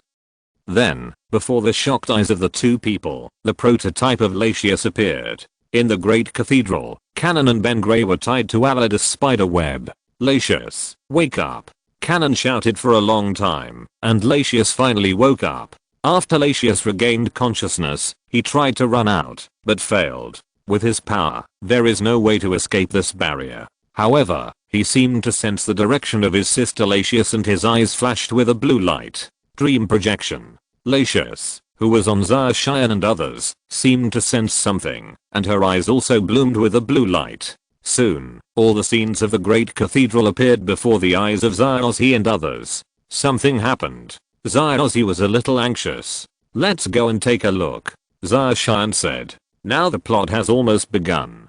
Xiaoshan remembers that it seems that, because of these two women, the water city caused a tsunami that covered the entire city. However, just as Xiaoshan, Xiaozhi and others were about to leave, large and small iron railings suddenly rose on the streets and alleys of the entire city, blocking all entrances and exits. What should I do? Xiaozi panicked. Those two people should have done it. Xiaoshan frowned. Charizard, spray flames. With a flash of white light, Xiaoshan released the fire-breathing dragon. A blazing flame erupted from the fire-breathing dragon's mouth, and in an instant, a large hole was burned in the railing blocking the passage. Then, Xiaoshan, Xiaozi, Xiaoxia, Xiaogang and others rushed out of the hole, and rushed towards the Great Holy Church. This situation was also seen by Leon, who was sitting in the control room, with a sneer on her face. Next, the performance time begins. Let you see the power of the heart drops. Lion sat at the console, stroking back and forth with her hands. Lion, Sana stared at the enthusiastic lion. This was the first time she had seen lion like this. She felt that Lian was very strange like this. Although she had lived with her for more than 20 years, it was as if she had met her for the first time. Lian had no time to care about Senna now and could only follow her operations. The fossils in the cathedral began to move one after another. In the blink of an eye, an army of super ancient Pokémon temporarily resurrected from fossils filled the great temple. Moreover, the strength of these super ancient Pokémon is not bad. Even the lowest level is above 50. Following Lion's order, 4 fossil Pokémon, Alidus and Sunny V, were left to stand guard here. The rest followed Lean's orders and swarmed the streets, chasing after Latius and getting rid of Ozzy and his group as much as possible. This city belongs to me. Ha ha ha ha. This feeling of being in control of everything deeply intoxicated Lian. At this moment, Zacian, Ozzy, and others who came out of the Pokémon Center were about to take the Pokémon and fly towards the Great Holy Cathedral. From the horizon not far away, those resurrected ancient Pokémon suddenly flew out, and the city was covered in black clouds. And those people who were trapped in the streets and alleys, because they didn't react in time, as well as the neighbors who found something wrong, but were trapped in their houses, and didn't know what was going on, also felt panicked from this situation. ZOZHI, you should rush to the Great Temple first. Leave these Pokémon to me. Zacian looked at the charging army of ancient Pokémon, a cold light flashing in his eyes. Okay. Ozzy nodded, and then led Latius and Zyuxia's gang towards the Great Holy Cathedral. Come out. Gardevoir. Use your mental strength to kill them. Charizard, spray flames. Gardevoir appeared, a blue light bloomed in its eyes, and a majestic spiritual power soared into the sky, covering an area of several hundred meters in an instant. Most of the ancient Pokémon legions that rushed forward were repelled by Gardevoir, fell to the ground, turned into light, and disappeared. The fire-breathing dragon's flames followed one after another, burning half of the sky red. Suddenly, the entire ancient Pokémon army was destroyed in an instant. Zacian smiled slightly, then put away Gardevoir, and rode the fire-breathing dragon towards the great cathedral in the center of the city. How is this possible? Lian, who was sitting in the control room, was shocked to see this situation, with an expression of disbelief on her face. The super ancient Pokémon army was completely annihilated like this? This trainer's Pokémon is so strong. I've never seen it before. I'm afraid that even the heaven-leaking champions of the Alliance don't have this kind of strength. Fire-breathing dragon, and a flash of light flashed in his eyes. Fear, but then replaced by excitement. Since this is not enough, let's get more. Lean's desire for power at this moment has surpassed the fear in her heart. With such power to control everything, there is nothing to fear. As her fingers quickly slid across the screen, in an instant, all the fossils in the Great Temple were resurrected, and super ancient Pokémons reappeared. In addition to the fossil pterosaurs, fossil helmets, and sickle helmets, there are also ammonite beasts and thorny ammonite beasts, etc. Others include cranial dragons, warhammer dragons. Some scattered ancient Pokémons are mixed in. Soon, these ancient Pokémon set off again to intercept Ozzy and others. Now many residents have been awakened by the noisy noises outside and find that there is a mess outside. The streets were filled with ancient Pokémon, and many people thought they had traveled back in time. Pikachu, 100,000 volts. Ozzy looked at the ancient Pokémon emerging in front of him with a solemn expression on his face and ordered Pikachu. Pikachu's 100,000 volts were continuously released, but the group of ancient Pokémon on the opposite side could not be beaten to death. After repelling one, the other came up and faced Pikachu's attacks without dodging. Even if he was seriously injured, he could quickly recover. These ancient Pokémon quickly restrained Ozzy, Latius, Zyuxia's gang, and others. Ozzy looked at the ancient Pokémon surrounding them with a headache. Most of their strength was around level 50. According to the Pokémon World's rankings, they were also at the Quasi-King level. Although Pikachu is a skin god, he also seemed tired in the face of so many Pokémon's attacks. Pikachu, are you okay? Ozzy looked at Pikachu worriedly. Pikachu shook his head. Ozzy's face turned serious. Facing these endless ancient Pokémon fighting endlessly, he was simply worried. Chapter 209 Crisis in Water City. Shocking tsunami. Just as Zyozzy and the others were having a headache with these ancient Pokémon, a blazing flame suddenly rushed towards those ancient Pokémon. The temperature of this flame was extremely high. It pierced through the air, and even the air became distorted. After being attacked by the flames, those ancient Pokémon instantly lost their fighting ability, fell down, and disappeared into the white light. It's Brother Kai. After Zyozzy and the others saw the jet of flames, they quickly looked up at the sky and saw Zacian sitting behind the fire-breathing dragon, with a surprised expression on their faces. Come on, Zyozzy. Zacian shouted to Zyozzy and the others below. Then, Zacian said to Charizard, spray flames and run to the end. After hearing Zacian's order, Charizard opened its big mouth and spat out red flames. Even at night, flames flashed in the sky from time to time, illuminating the city below. Soon, those ancient Pokémons turned into streams of light one by one, returned to the Great Temple, and turned back into fossils. Zyozzy and others were stunned as they looked at the powerful Charizard. This is really too powerful. It's amazing. But when Lion saw this scene, a sneer appeared on her face and her hands moved quickly, about to carry out the next round of attacks. However, she didn't notice that the color of the water droplets in her heart was becoming darker and darker. Under Zacian's leadership, Zyozzy, others, and Latius arrived at the square in the center of the city without any hindrance. However, as soon as they entered the square, a water spout suddenly swept across the square and rushed towards them. Zacian's eyes flashed slightly, he sneered, and then ordered, fire-breathing dragon, flame splash. In an instant, several flames condensed in front of the fire-breathing dragon, and these flames headed towards the water spout that was rushing away. In an instant, the water spout was directly evaporated by the flames and turned into slowly rising water vapor. Zyozzy and others seized this opportunity and quickly rushed towards the Great Holy Church. HMPH. I didn't expect that this person's Pokémon could be so powerful. Lion's face looked extremely ugly. She didn't expect this young man to be so amazing. Arriving at the Great Holy Church, with the cooperation of Zyozzy, Zyuksha, Zyadagang and others, the ancient Pokémons that existed here were quickly defeated by them and restored to their original appearance. However, due to the large-scale use in this short period of time, the device drew out Latius energy very quickly. It didn't take long for most of Latius energy to be drawn out, and Latius was now very weak. When Latius saw Latius imprisoned in the barrier, an anxious expression appeared on her face. Latius shouted a few times in a low voice, trying to rescue Latius, but was bounced back by the barrier device. Pikachu, try it with 100,000 volts. Ash said. However, Pikachu's powerful electric attack landed on the barrier, but the barrier existed as usual, and had no effect. Let me do it.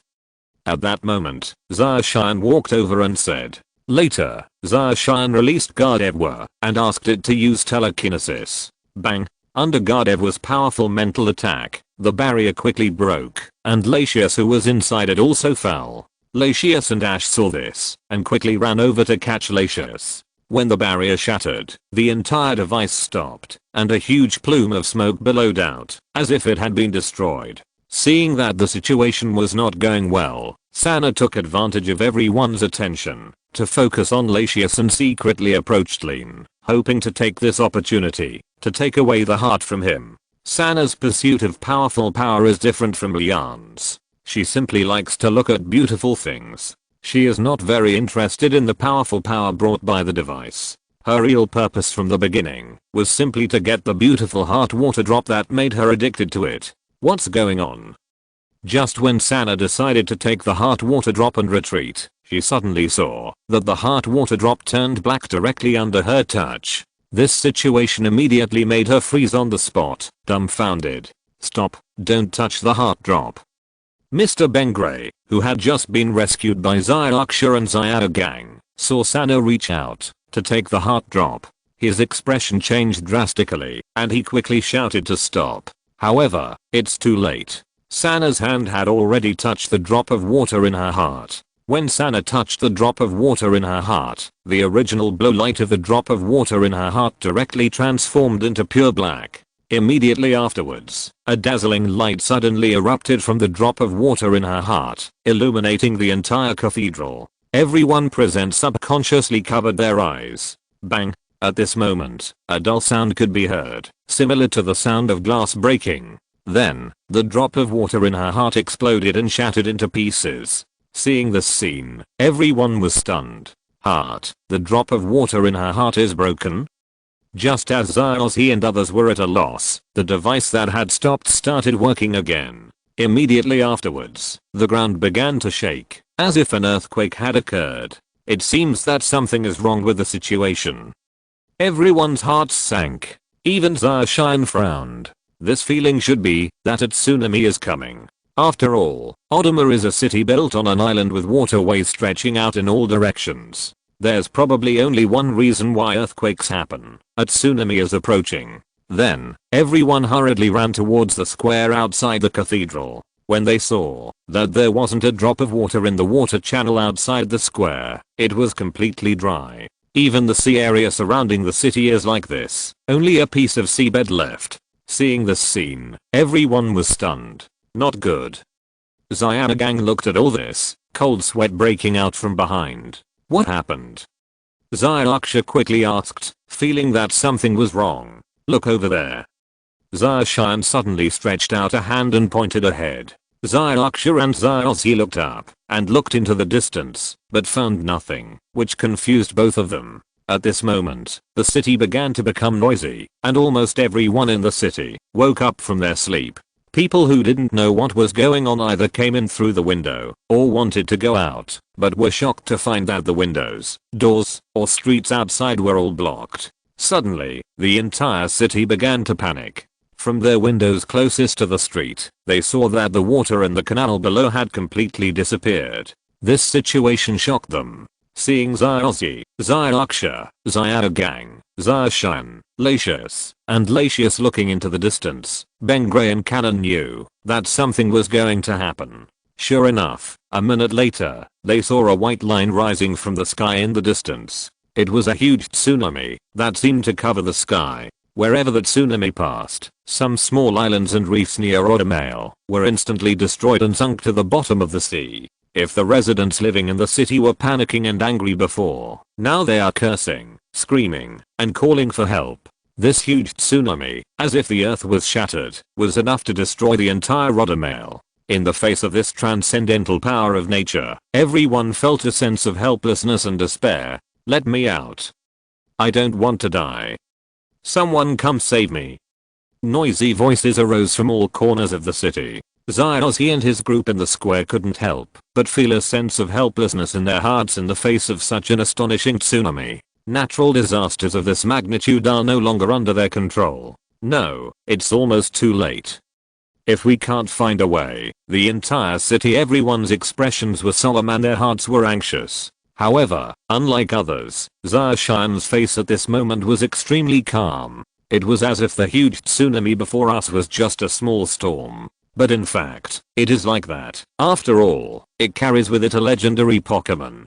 Sea God, Lugia. With Lugia around, Zarshan didn't feel any panic and felt extremely calm. Moreover, even without Lugia, Zarshan believed that with the help of his 6th full level Pokémon, there would be a way to calm the tsunami. Isn't this task of saving the city from the water easy to accomplish? If you're listening to this novel on a channel other than Fanfic World, it means they downloaded and uploaded it without effort. We cordially invite you to visit our channel, Mundo Fanfic Novelos. There you'll find the original version of this story and you can explore many other novels of various genres. We're waiting for you to immerse yourself in a world of incredible novels. Chapter 210, Flute of Infinity. The Alliance is in shock. Taking a step back, the reason why Oldemar encountered such a crisis was mainly because the heart water drop broke, and the device lost control. It turns out that there is a heart drop in Zarshan's backpack, but I don't know if it has any effect. At this moment, after seeing the city in crisis, Latius ignored his injuries and flew towards that tsunami covering the sky and earth in the distance. Lacious, everyone exclaimed in surprise upon seeing this situation, their faces full of anxiety. Lacious is too weak now and doesn't have much energy left in his body. With his current physical condition, it is impossible to stop this tsunami. Lacious saw her brother flying away and chased after him. Seeing this situation, everyone's faces were filled with worry. At this moment, Zaoshan suddenly spoke and said to Zaozi, "Zozhi, try this to see if it works. Let the device return to normal first." He took out the heart drop from his backpack and handed it to Zaozi. "Is this heart water drop?" Zaozi showed a shocked expression on his face after seeing the water drop Zaoshan handed him. "How is this possible? Isn't there just one heart water drop?" Even Mr. Ben Gray was filled with horror and disbelief when he saw this heart water drop. "I found this in other areas where Lacious and Lacious also live." Zaoshan didn't explain much and simply made up a reason. But this sentence made Mr. Ben Gray believe, because according to the records, Lacious and Lacious did indeed live in other places. Zaozi and others nodded towards Zaoshan and then ran towards the Great Holy Church, preparing to stop the crazy device from operating. Zaoshan also released Lugia, then rode on Lugia's back and chased after Narathius. Lugia was so fast that he soon caught up with Lacious and Lacious in flight. "Go back. Leave this place to me. Zozhi and the others need your help." Zaoshan walked up to the brothers and sisters on Lugia and said to them. Lacious and Lacious were also shocked at this moment and looked at Lugia in front of them in disbelief. They could feel the powerful pressure coming from this Lugia. It was as if he was facing the real Lugia, who had the priesthood of the sea god. Lacious might not be clear about it, but she still understands that Lugia is known as the sea god and the steward of the sea. Dealing with this tsunami should be much easier than them. Then, the brother and sister nodded towards Zaoshan, then returned along the same path, and flew towards the Great Holy Cathedral. At this moment, the tsunami that reached up to the sky was approaching. The townspeople showed fear as they saw the tsunami that covered the sky and the earth. As the tsunami approached, Zaoshan also frowned. "What a huge tsunami, I'm afraid Lugia alone is not safe. Looks like we need a Pokémon." With this thought in his heart, Zaoshan took out the Pokémon's phone and replaced the frost bird. With a flash of white light, the frost bird appeared in the air above the city. Frost bird, absolute zero. Lugia, cyclone attack. Following Zaoshan's command, both legendary Pokémons erupted with powerful auras. In an instant, the entire city was covered. At this moment, time seemed to have stopped. The raging tsunami was directly frozen by the freezing bird's absolute zero attack and stopped just a few hundred meters away from the city. In fact, even the sky looked white, as if frozen, and it looked extremely spectacular. When the townspeople saw this scene, their mouths were wide open, dumbfounded, and their faces filled with disbelief. Shortly after the tsunami froze, Lugia's cyclone attacks also followed. The icy tsunami, that was hundreds of meters high and covered the sky, instantly exploded, turning into hailstones all over the sky and falling to the bottom of the sea. This devastating tsunami was easily resolved. The spectacular scene left an indelible mark in everyone's minds. At this moment, with the efforts of Lacious, Zaozi, and others, the device had stopped. The thief sisters who were locked in the device were also rescued. Following the ice-breaking tsunami, Zaoshan also smiled lightly, then put away the frozen bird, rode Lugia, and flew towards the great cathedral. Shortly after Zaoshan left, the tsunami that had turned into ice fragments also began to melt, turning into seawater again, and flowing into the Odama canals. Except for the damage caused by the previous battle, everything returned to its original appearance. Even the bars that the thief sisters used to seal the entrances and exits of the entire city had disappeared. Countless residents poured out onto the streets, rejoicing and shouting. That's the joy of surviving the disaster. As for who saved the city, it doesn't matter anymore. What matters is that they are still alive. Zozhi, you did a good job. After Zaoshan arrived at the Great Holy Church, he found that Zozhi and others had stopped the device, a smile on his face. Brother Kai, how was that tsunami? Zaozi asked. Others also set their eyes on Zaoshan. Fortunately, that tsunami was resolved. Zarshan said with a smile. Woohoo. Great. Hearing this, everyone's faces showed joy. It's really fantastic that this incident could be resolved smoothly this time. While everyone was happy, Latius and Latius were in a bad mood. If they hadn't had almost zero combat experience, Lion and Sana wouldn't have been able to take advantage of them. This is the city they like, and the city they need to protect. However, when the crisis came, not only did they fail to protect the city, they even hindered it. This caused Latius and Latius to wake up from this incident. They are still unable to protect the city properly. Kai, this time, I really want to thank you. Thank you for saving this city. At this moment, Mr. Ben Grey walked up to Zarshan and solemnly thanked him. Okay, you're welcome. Zarshan said. When this incident was completely over, a reminder of the completion of the mission also appeared in front of Zarshan. Ding. Congratulations to player Red for completing the mission to save the Water City Aldemar. Ding. The player has received the mission reward, the Broken Flute of Infinity. The Broken Flute of Infinity. Upgrade to Infinite Flute. No matter where you are, you can summon Latius or Latius Flute. Seeing the description of Infinite Flute, Zarshan also felt a sense of joy in his heart. In this way, after returning to the main world, it is equivalent to being able to conquer the red and blue plains. When the time comes, get them a set of Mega Evolution Stones, which will be considered a good combat power. After the incident in Water City ended, Zarshan's reputation also spread. Many people have seen that Zarshan released two legendary Pokémon, Frozen Bird and Lugia. This made many trainers very curious and paid attention to Zarshan. When did such a number one figure in the alliance appear? For a time, several legendary Pokémon that appeared in Water City became the hottest topic of discussion in the Chengdu area. At this time, the Johto Alliance headquarters. Does anyone have anything to say about Kai? These senior officials looked solemnly at the frozen trainer on the screen. There is really too little information about Kai. In the previous Chengdu incident, he used a legendary Pokémon from the Fangyuan area and several other ordinary Pokémon to thwart Team Rocket's conspiracy. This time, two more legendary Pokémon appeared. And they were legends from the Kanto and Johto areas. This is truly incredible. And especially the Frozen Bird and Rockia. Judging from the image, these two legendary Pokémon are very powerful. They remind me of the Frozen Bird and Lugia in the Asia Island incident in the Orange Island some time ago. Their power, it's even comparable to those legendary Pokémon with responsibilities.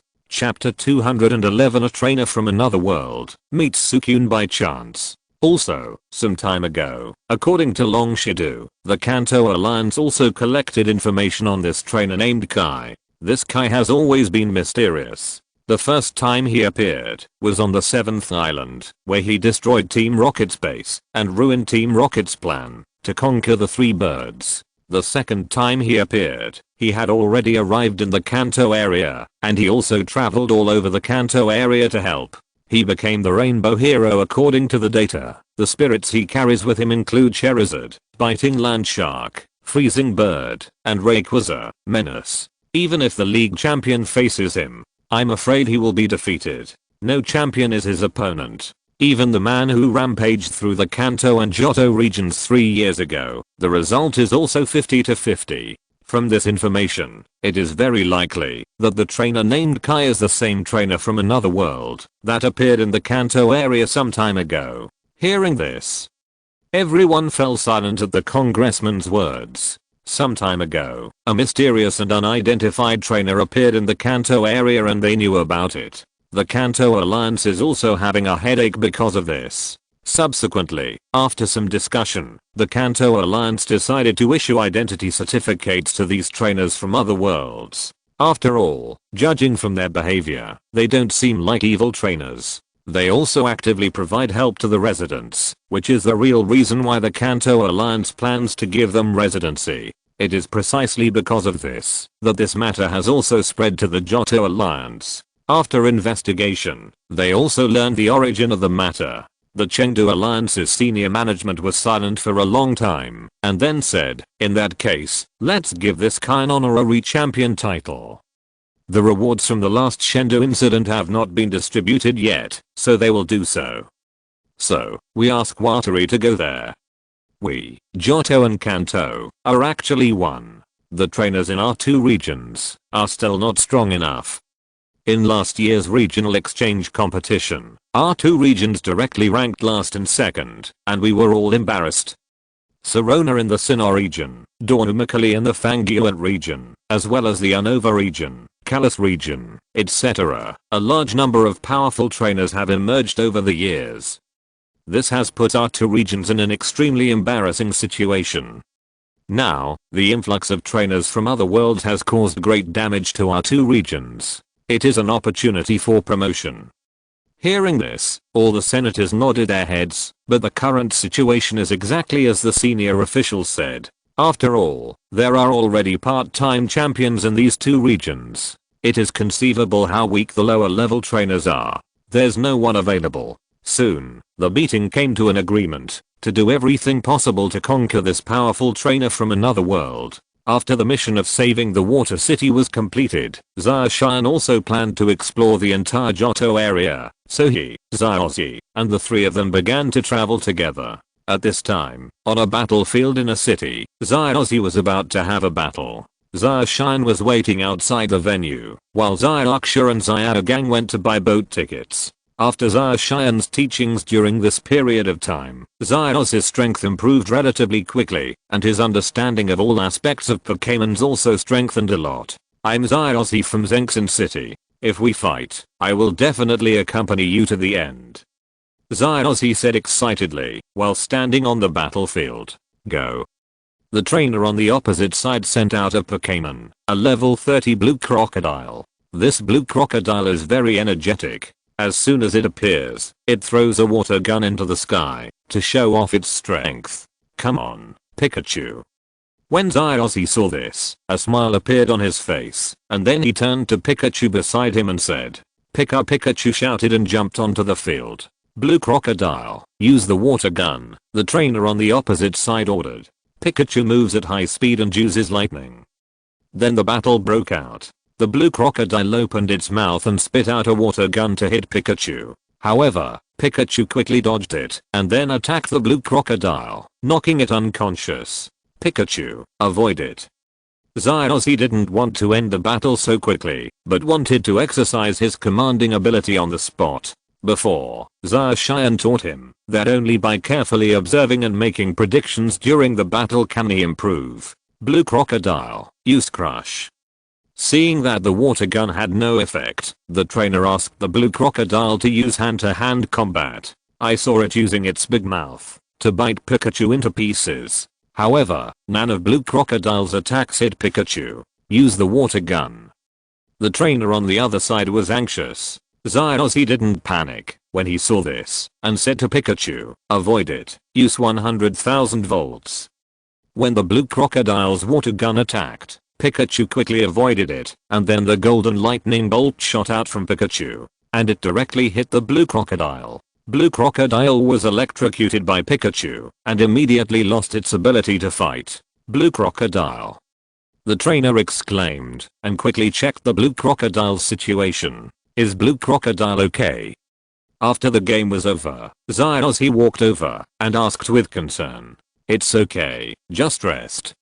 The trainer shook his head and said, woo. At this moment, a whistling sound rang out in the distance. Hearing this voice, Zaoshan suddenly said, Zhi, hurry up, otherwise you won't be able to catch the boat.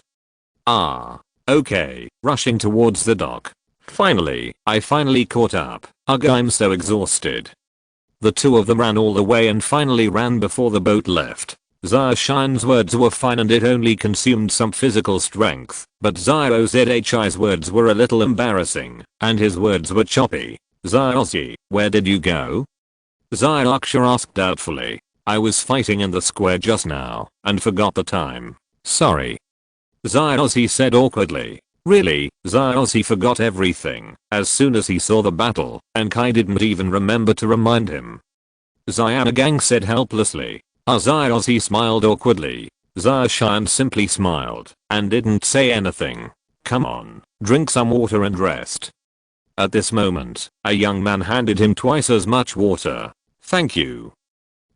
He quickly thanked him, then took the glass of water and drank it in one gulp, feeling extremely comfortable. "Hello, my name is White," the young man introduced with a smile. "My name is Zyozzy and these are my traveling companions, Zyaksha, Zyagang, and Brother Kai." Zyozzy introduced to White. "Where are you going?" White asked curiously after hearing Zyozzy's introduction. "My goal is to become a Pokémon Master, and I'm currently competing in the Johto League Challenge, so I have to go to the next city." Ash replied as he placed the glass of water on the table on the terrace. "Oh, it turns out Zyozzy's goal is Pokémon Master. It's really amazing," White said enviously. "Speaking of which, just upstream of this river, there are many different types of Pokémons in the forest near our village. How about we go and take a look?" He became very excited. The forests they usually walk through are of a unique type, and they encounter very few Pokémons. So Zyozzy really wanted to take a look at this forest. "But, if we go there, how are we going to get back?" Zyagang asked with a frown. "According to the map, there are no boats coming down from the upper reaches of this river. How to get back is still a problem." "It's easy. I have a boat. Let's get off the boat ahead, and I'll take you aboard.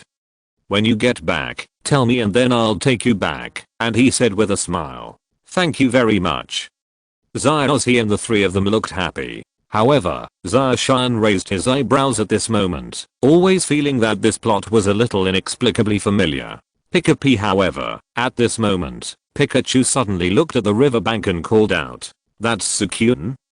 Hearing Pikachu's voice, everyone looked over. Soon, they saw a blue-skinned Pokémon appear on the shore. Zyozzy and the three of them looked surprised. "I didn't expect to be so lucky to meet the legendary Pokémon," Zyaksha said intoxicatedly with stars in her eyes. "You're really lucky to meet such a rare Pokémon," White said with a smile. Chapter 212 Guano Village, an encounter across time and space. After White heard this, he was a little surprised. He didn't expect that Zyozzy and the others had encountered Suicune before. However, what White didn't know was that Ash was a rainbow hero recognized by King Ho. It was normal for Ash to meet Suicune. I'm afraid that Suicune's appearance this time has a lot to do with Zyozzy. Everyone chatted for a while and quickly arrived at the next stop. "Ah, it's so beautiful here." After getting off the boat, Zyaksha looked at the scenery in front of her and said in amazement. Zyozzy first went to the phone booth beside the pier, contacted Dr. Romu, and reported the recent situation. Then he chatted with the doctor about Suicune. When the doctor heard this, he was a little surprised, but was then suppressed by Zyozzy's stinky mud. "Stop it. Stinky mud." Dr. Omu shouted in fear, like a bullied child. However, Xiao and I didn't care so much and directly blocked Dr. Omu. Finally, Zyogian, who was beside Dr. Omu, hung up the phone helplessly. Then, Zyozzy and the others boarded White's speedboat. Although it is a speedboat, this speedboat has been modified by White and has many functions. Airbags are also installed on both sides of this speedboat to make it more stable when it is on the water. Not long after, Zyozzy and others came to the bottom of a waterfall while galloping all the way. This waterfall was dozens of meters high and seemed impossible to climb. "What should we do now, Mr. White?" Zyaksha asked doubtfully. No problem, it's up to me." White showed a confident expression on his face and then operated the speedboat for a while. I saw that the airbags on both sides of the speedboat adjusted upwards and began to inflate, and the speedboat gradually floated. A spiral accelerator also extended from the tail of the speedboat and began to spin rapidly, pushing the speedboat forward into the air. "It's amazing. I didn't expect Mr. White to transform this speedboat into something like this." Zyagang had a shocked expression on his face when he saw such a multifunctional speedboat. "Thank you for the compliment." White smiled. After flying in the air for a short while, White suddenly said to everyone, "Okay, we are here." "Huh? Where?" The three of them Zyozzy were extremely surprised and then looked down. But the only thing that came into view were tall trees and forests, and there was no sign of a village at all. This left the three of them very puzzled. Look carefully, it's in the forest. At this moment, Zarshan suddenly said with a smile, it's the treehouse. The three of them Zarzy looked surprised. Then, the speedboat began to slowly descend, and the trees began to become sparse. The trace of the treehouse appeared in their field of vision. That's my village, Guano village. White said with a smile. Soon, the speedboat slowly landed beside a treehouse. Later, Zarshan, Zyro Zhi and others got off the speedboat together and walked towards the forest pointed out by White. Wait a minute. When Zarshan, Zyrozi and others came to a place blocked by a giant tree with a hole in the middle, a female voice came from the treehouse on the side. They are all unfamiliar faces. Are you going to the forest? After hearing this voice, everyone raised their heads and saw an old woman standing on the mountain of the treehouse. Yes. Zyrozi nodded and replied, you'd better listen to my grandma. At this moment, a girl suddenly walked out not far from them and said to them. After Zyrogang saw this girl, he immediately became obsessed with her, as if he was in love. Excuse me, who are you? Zyraksha asked. I'm Mijiu. The little girl introduced herself. After a pause, she looked at her grandmother in the treehouse and continued, my grandmother has always lived here, guarding the entrance to this forest. Of the forest, when calling, you must stand still and not move, the old lady also said at this moment. The call of the forest. After hearing this, Zyraksha's face was filled with doubt. She obviously didn't understand what the old lady meant. This is a legend in the village. Mijiu was not sure, she only knew that it was a legend in the village. If you don't want to get lost in the forest, you'd better remember this sentence. The old lady said to Zyrozi and the others seriously. We understand, then let's go first. Goodbye. Ash nodded, casually agreed, and then ran out with Pikachu. When Zarshan and Zyraksha Zyrogang saw this, they smiled helplessly, and then followed. Soon after, Zarshan, Zyrozi and others entered the forest. It's really different here. There are many sounds, including the sound of the wind, trees, water, and the calls of Pokémon. When everyone saw the scene around them, there were shocked expressions on their faces. Buzz, buzz, buzz. However, at this moment, a subtle sound suddenly came from the forest, which was extremely mysterious. The leaves above our heads were shining with light, constantly spreading out from the distance. What's going on? Is this the call of the forest? Zyraksha hugged to GP and said uncertainly. Over there. Zarshan identified the source of the sound and then pointed into the distance. In fact, he remembered that this plot seemed to be the plot of Celebi, Encounter Through Time and Space. The reason why the forest has changed like this is probably because Celebi took Dr. Oak from 40 years ago and traveled through it. Okay, let's go. Seeing this, Zyrozi quickly ran out. Zyro Zhi. Zyro Zyr exclaimed, watching Zyro Zhi run out, showing a worried look. Hey, it's better not to move. Although Zyrogang said that, he still followed. Zarshan laughed, shook his head, and followed. I'm afraid he would meet Dr. Omu. When I was a child, a dazzling light suddenly bloomed in a stone temple in the forest. This light turned into a halo, spreading and becoming brighter and brighter. Soon, a young man curled up in a huddle, appeared in the halo, holding a Pokémon in his arms. God of the forest, Celebi. Then, Celebi broke away from the boy's arms and flew towards the stone temple. At this moment, Zyrozi and others also arrived here. When they saw a boy of his age lying on the ground, Zyrozi quickly ran over to him. Hey, he's okay. Zyrozi said nervously, then crouched down to check the boy's breathing. He's not dead yet. Zyraksha said. Let's take him to Mijiu's house. Zarshan looked at the young Dr. Romu and said.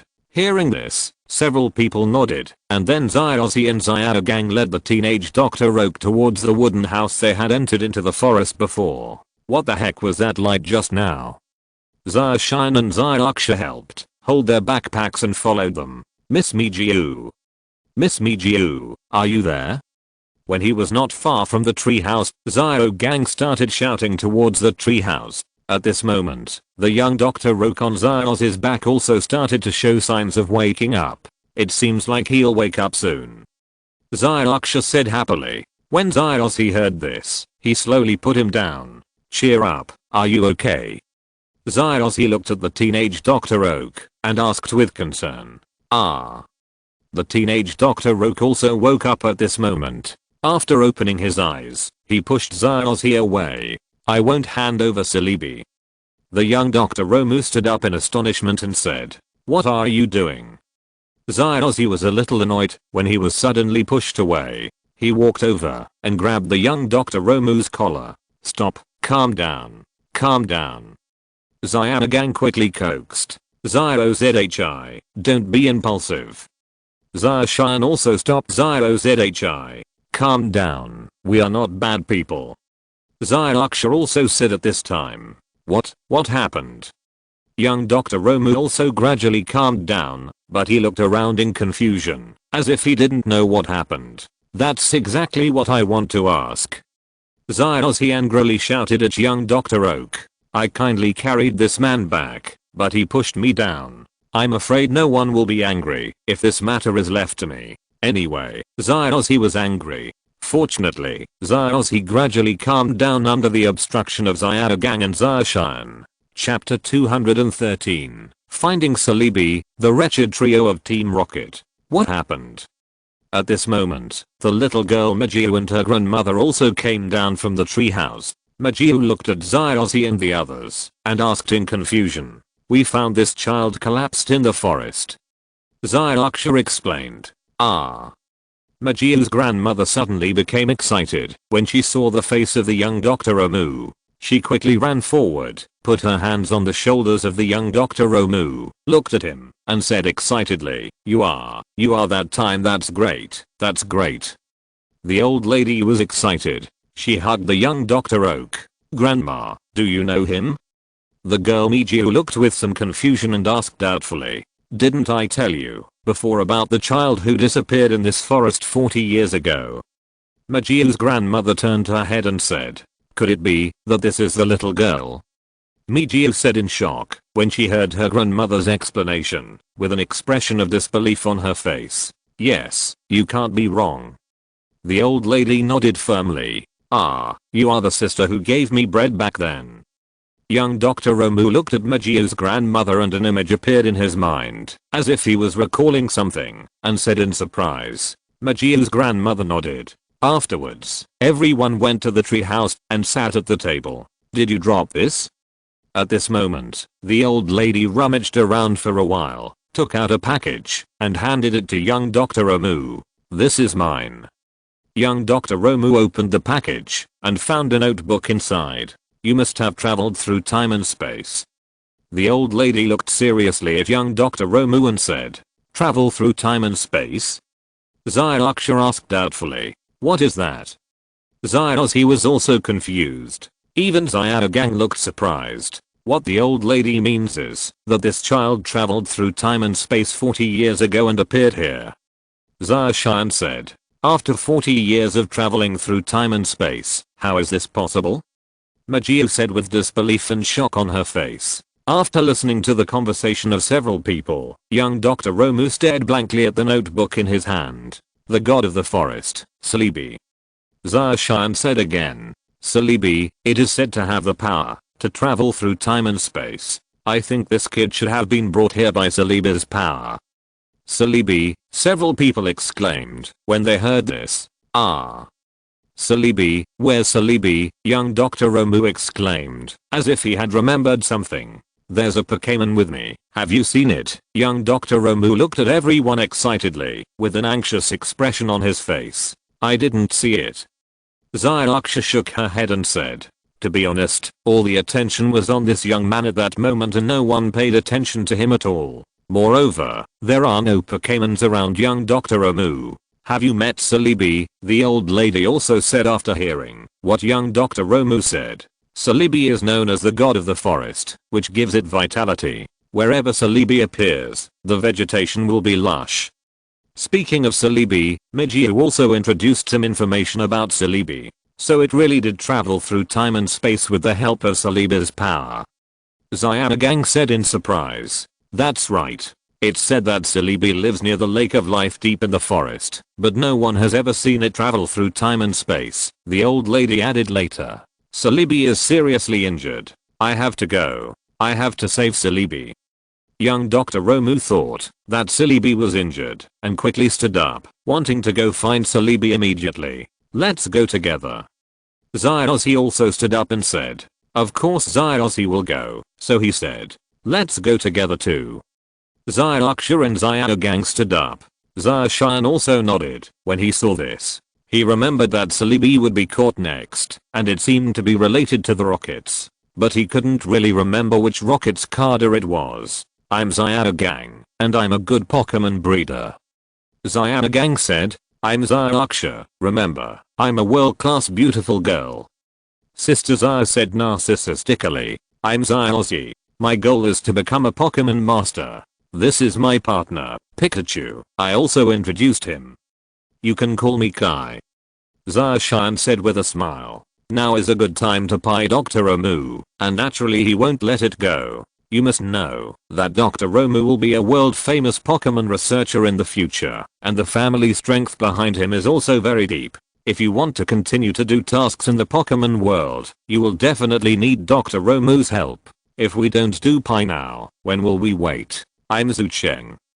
Seeing this situation, the young Dr. Romu also said with a smile. Afterwards, everyone said goodbye to Maju and the old lady, and went back to the forest to look for Celebi. Along the way, everyone also learned from Zucheng that someone wanted to capture Celebi 40 years ago, and Celebi was injured. I happened to stumble upon Snow City, so I hugged Celebi and ran away. I didn't expect to travel through time and space and come here.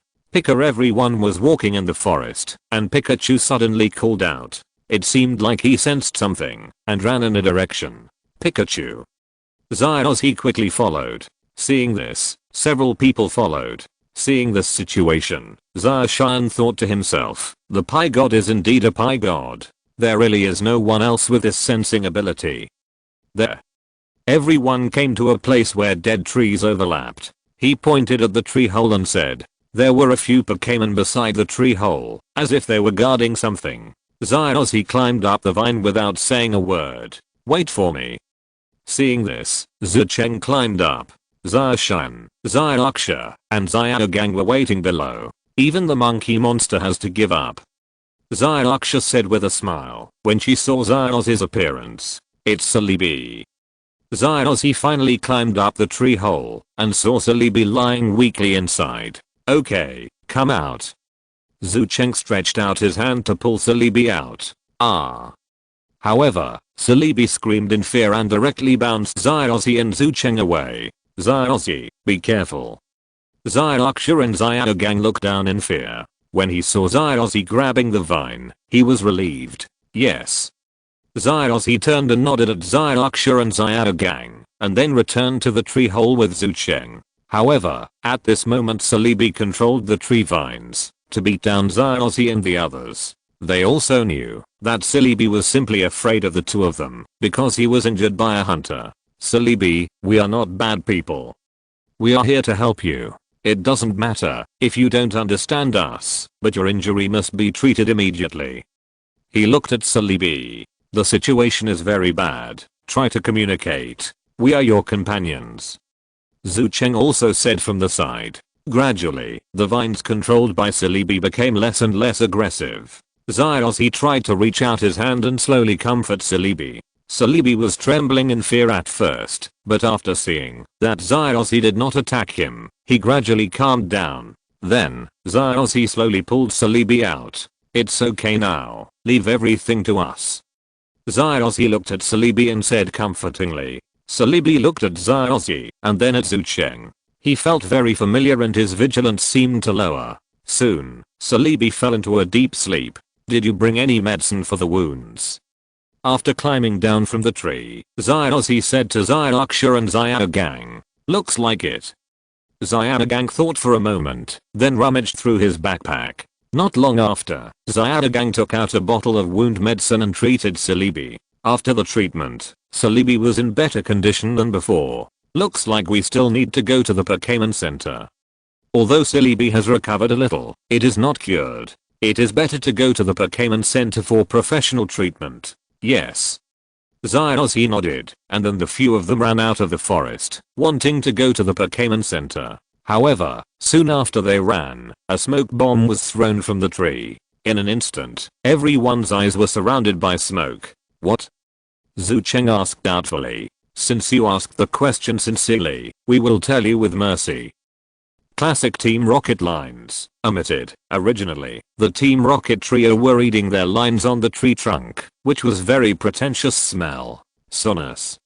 However, sure enough, Weng suddenly appeared and fell on the trio. In an instant, the tree trunk was overwhelmed and suddenly broke. The rocket trio fell to the ground and couldn't get up for a while. Zaoshan was almost amused by these three people. I have to say that the Team Rocket trio is quite funny, and they almost captured all the laughter in the anime. Let's go. Zyossi didn't bother to pay attention to them and continued to run forward. Several people saw this and followed. Wait a moment, you little devil. Musashi shouted to Zyossi and the others from behind. However, Zyossi didn't look back. You must know that time is running out and Celebi must be dealt with quickly, but there is no time to waste on Team Rocket and the others. If this goes on any longer, Zyossi worries that something will happen to Celebi. Chapter 214 Bixius, leader of Team Rocket, the Lake of Life. We're almost there. After everyone ran for a while, they saw the tall tree house outside the forest and knew that it was Guano Village. However, just as they were about to reach the village, a masked man operating a 4-claw machine appeared, shocking Zyossi and the others. Leave that to Celebi, the masked man said sinisterly. Who are you? Go away. Zhu Cheng was now worried about Celebi's situation and had no time to waste. You don't need to know this, the masked man said coldly. Then he took out a black Pokémon ball from his body and released a Pokémon. A black light flashed, and a level 63 heterochromatic Bangela appeared in front of everyone. It's Bangela, but the color is different. Xiaogang said in surprise. Zyozhi, you go first. Leave the battle to me. Zaoshan said with a smile. Brother Kai, you must come here. Zyossi nodded when he heard this, then hugged Celebi and ran into the forest with Zhu Cheng, Zyuksha, and Xiaogang. Seeing this, the masked man quickly released two Pokémon, the level 36 Giant Claw Mantis and the level 37 Zuanla, and chased them in the direction of Zyossi and others. Bangera? This color should be caused by the Dark Ball. Zaoshan looked at the Bangera in front of him and said with a faint smile. Zaoshan didn't care about those two Pokémon. After all, Zyossi was very strong now, and with Dr. Oak, he should be able to deal with them. At this moment, he remembered that in this plot, the masked man seemed to be the strongest leader of Team Rocket, Bixius, who used the evil Pokémon. Moreover, he carries with him a kind of Pokémon ball, which can control other people's Pokémon and greatly enhance its strength. Now that I think about it, this Bangera has such a level, it should be because of this dark Pokémon ball. Bixius, has your Team Rocket not had much memory since their last operation failed? Zaoshan looked at Bixius on the 4-clawed mech and said lightly. Who are you? How do you know this? When the masked man Bixius heard this, his expression suddenly changed, and he looked at Zaoshan in horror. You don't need to know who I am. I advise you to get out of here. Celebi, it's not your rockets who can capture it. Zaoshan said coldly. HMPH. What a shameless statement. The masked man Bixius snorted and said disdainfully, Bangela, destroy the light. Hearing the order, the heterochromatic Bangela opened its mouth and began to condense the destructive light. Trash. Zaoshan's eyes turned cold, and he also released the Pokémon, and Bangela appeared on the scene. Let me show you what Bangera is. Bangera, we also use the light of destruction. Although the summer Bangela looks slower, the speed of condensing the destructive light is much faster than that of the different colored Bangela. Boom. A golden beam of light shot out and headed towards the different colored Bangela. The heterochromatic Bangera was still condensing the destructive light, but it was directly swept away by Zaoshan Bangela's destructive light and caused a violent explosion. This heterochromatic Bangela immediately lost its fighting ability and fell to the ground. What? How is this possible? The masked man Bixius's eyes widened, his face full of disbelief. It turned out that with just one move, Benji was knocked back for a second. At this moment, he also understood that the young Bangula in front of him was very strong, and the Pokémon on it could not deal with it. With this thought in mind, the masked man Bixius had already begun to think about retreating. Immediately, the masked man Bixius quickly controlled the four-clawed mech and fled behind it. You just ran away like that? Zacian was stunned for a moment when he saw this. He didn't expect this Team Rocket leader to be so unbeatable. He thought this Bixius would still hold out. It's boring. Zacian shook his head, then walked in the direction where Zaozi and others left and joined them. At the same time, Zaozi and others are on this side. Pikachu while running, Pikachu suddenly stopped and shouted in one direction. What's going on? Something's coming. A rustling sound was heard in the forest, and it seemed like something was approaching them. Soon, the two chasing Pokémon appeared in front of Zaozi and others. This time it's giant Pinsir Mantis and Zuanla. Seeing these two Pokémon, Zaozi and the others' faces were full of solemnity. Okay, I'll deal with them, Zaozi said with serious eyes. Then, he took out a Poké Ball from his belt and held it in his hand. Bayleaf, it's you who decides. Seeing this, Zucheng behind Zaozi also wanted to fight with Zaozi. Xiaogang, please. Zucheng handed Celebi in his arms to Xiaogang, then rummaged through his backpack, took out a 40-year-old Pokémon Ball, and walked up to Zaozi. I'm here to fight too. Zucheng turned on the switch on the ancient Pokémon Ball, and released a level 35 Fire Dinosaur. Bayleaf, Flying Blade Knife. Fire Dinosaur, Spray Flames. The Flying Blade Knife and the colorful Spray Flame attacked Giant Pinsir Mantis and Zuanla respectively. However, Giant Claw Mantis and Zuanla were also Pokémons known for their speed and easily avoided the attack. Afterwards, the four Pokémon selected their opponents and began a fierce battle. At first, Zaozi's Bayleaf struggled against the Giant Pinsir Mantis and fell into a disadvantage. However, after Zucheng's reminder, Zaozi quickly reacted. Bayleaf then seized the opportunity and began to counterattack. First, he avoided the attack of the giant mantis and then connected the vine whip with a flying leaf to directly settle the battle. The fire dinosaurs in Zucheng were relatively restrained against Zuanla. Without much effort, they defeated Zuanla and caused him to lose his fighting ability. Well done, Zaozi. Zucheng said with praise after seeing Zaozi's Bayleaf defeat the giant Pinsir Mantis. Your fire dinosaur is also very powerful. Zaozi also praised the fire dinosaur that had defeated Huala. Then, the two of them tied up the two Pokémons. Let's go quickly. Xiaoxia reminded from the side, and then the four of them continued to run forward. Where should the village go? Since they ran away just now, several people had no idea where they were. Zaozi looked at the unfamiliar surroundings and felt a headache. They should be lost now. However, as soon as Zaozi finished speaking, a swelling mist began to fill the surroundings. That's not good.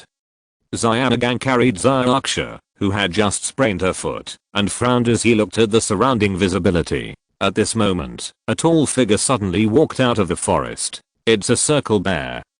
Zucheng said cautiously. After all, circle bears are considered overlord level Pokémon in the forest. If a riot breaks out, it will cause them a lot of trouble. At this moment, a little bear suddenly appeared beside the circle bear. Circle bear looked at Zaozi and the others and tilted his head as if to express something to them. It seems to be asking us to follow him. Xiaoxia guessed as she looked at the circle bear's kind expression and nodded. Pikachu cried out and ran over. Let's go, Zaozi said to the other three. Then, several people followed the circle bear and walked forward. After walking for a certain distance, a frightened deer appeared, nodded to the circle bear, and took over from the circle bear. The four of them followed the frightened deer and continued walking forward. As we walked, we came to a place with tall grass. An animal with a large tail emerged from the grass and continued its work of leading the way. The few people walked in the thick fog for who knows how long, and what appeared in front of them was a crystal clear lake. The lake of life mentioned by the permanent mother-in-law. Could it be? Xiaogang looked at the lake in front of him and put Xiaoxia down. Is this the lake of life? Xiaoxia looked at this lake as blue as amber and said uncertainly, that should be it.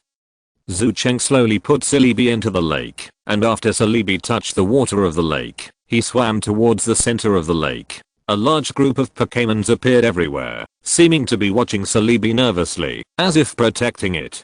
Suspended in the lake, a green light emerged from Celebi's body, illuminating the entire lake. The mist gradually dissipated, and the surrounding situation appeared in front of several people. Then, Celebi, who had recovered, also flew out of the lake, came to Xiaoxi and the others, and shouted happily. Chapter 215. The relationship heats up, and Celebi is controlled. Celebi looks much better.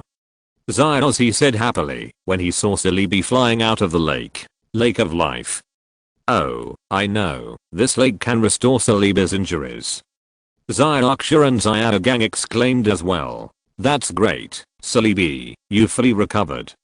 Zucheng was overjoyed when he saw Celebi freely flying in the air and landing on the lake to play with them. At this moment, Celebi's eyes suddenly bloomed with a green light, and then he began to control everyone to fly in the air. This made Xiaoxi and the others extremely happy as they looked at this beautiful and vibrant forest. However, this would be a nuisance to Xiaoshan. In the blink of an eye, Xiaoxi and the others disappeared. Moreover, the forest was so huge that, even though he walked around for the entire afternoon, he didn't find any traces of Xiaoxi and the others. This also made Xiaoshan feel a little helpless. Where did Xiaoxi and the others go?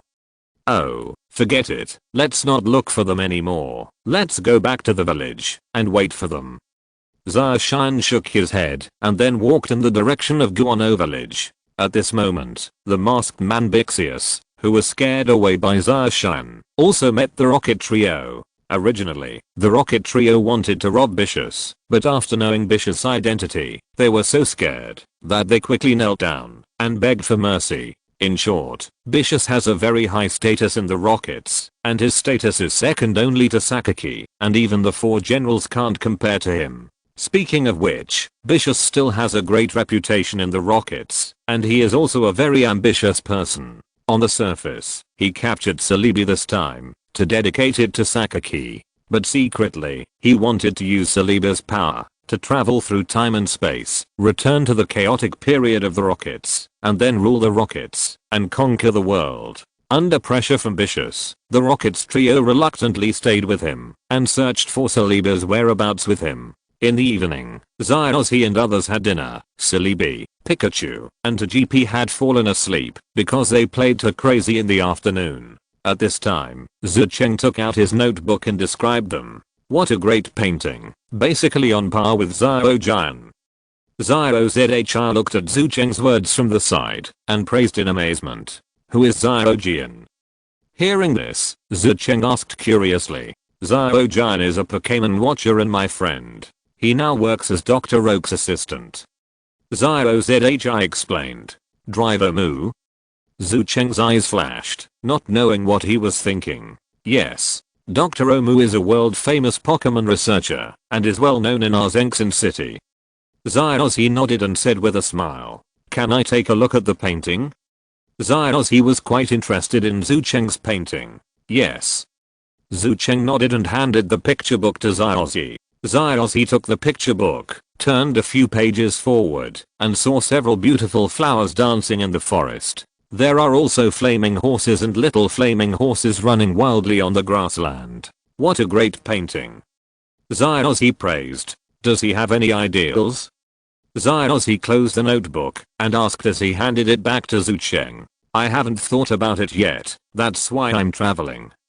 Zucheng looked at the stars in the sky and said calmly. It's just that I didn't expect that in the blink of an eye, I would be in the future. My mother will definitely be worried. When Zucheng thought of his relatives, bursts of sadness suddenly arose in his heart. Mom? Xiaoxi muttered to himself after hearing it, which brought back memories. Speaking of which, he hasn't seen his mother for a long time, usually writing letters or making phone calls. Where's Xiaoxi's mother? Aren't you worried about yourself? Zucheng asked. I think Zyossi thought of his mother's voice and appearance. A smile appeared on his face and said, she must be worried. While the two were chatting, many light spots suddenly appeared in the nearby forest. It is the light of evolution. The armored pupa is emerging into a butterfly. How beautiful. Zyossi looked at the scene in front of her with a shocked expression on her face. Soon, under everyone's gaze, the armored pupa in front of them gradually turned into a big butterfly. Then, the butterfly flapped its wings and sprinkled some phosphorus powder. Under the moonlight, it shone like stars in the forest, which was very dreamy. Early the next morning, Zyossi and the others walked out of the forest and found their way to Guano village. Everyone immediately walked out of the forest together. After Silly Bee recovered, he was very mischievous and happily flew in front. At this moment, a mechanical arm suddenly stretched out from the bushes in front and grabbed Silly Bee, who was flying in the air. Fortunately, Silly Bee reacted quickly and dodged to avoid the mechanical arm. What's going on? Zyossi and the others' expressions also changed slightly, and then they ran 2 steps forward. Since you sincerely asked for advice, we will tell you with great mercy then. Behind Zyossi and the others came the voices of the Team Rocket trio. Team Rocket. Ash and the others turned around and saw Musashi and Kajiro holding catching nets. Zyossi gritted his teeth and stared at them. These guys were really creepy. Hand over Silly Bee. At this moment, Bixius, the masked man that Zyossi and others met before, also controlled the 4-clawed machine and walked out of the bush. When he appeared, the 4-clawed machine stretched out 2 arms to grab Silly Bee. Pikachu, 100,000 volts. Ash quickly ordered. Pikachu. Pikachu shouted. A golden lightning bolt erupted from it, and a yellow current hit Bixius. It's useless. Bixius sneered. Immediately, a purple protective shield directly blocked Pikachu's 100,000 volts, and then 2 mechanical arms grabbed Zyossi and others. Seeing this situation, Zyossi and others' expressions suddenly changed, and then they fled. The mechanical arm was so powerful that it hit the trees behind Zyossi and others, directly breaking them. Silly Bee.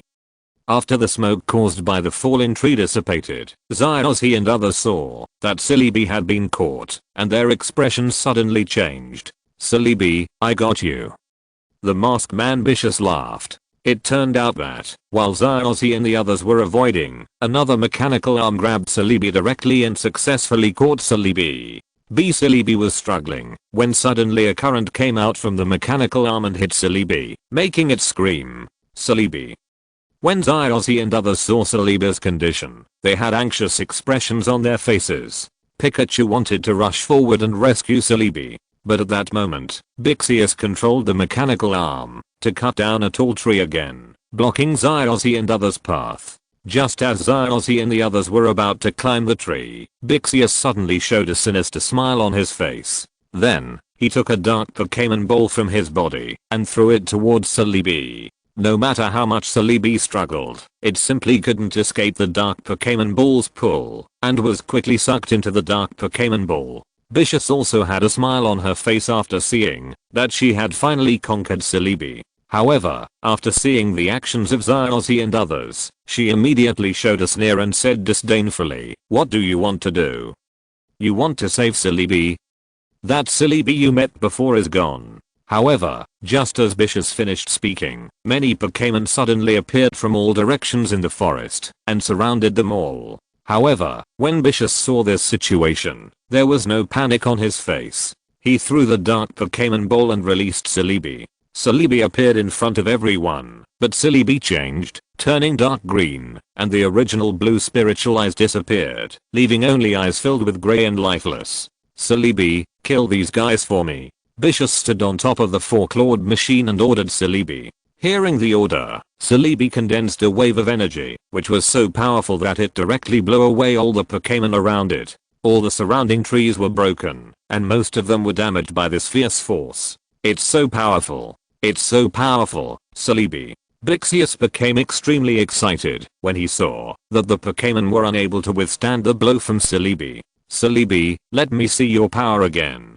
Chapter 216 Arrogant Bixius, the conspiracy shattered. When Silly Bee heard this, it sucked in all the fallen trees around it and turned them into a huge ball. Hahaha, Celebi, you are indeed the most suitable Pokémon for me.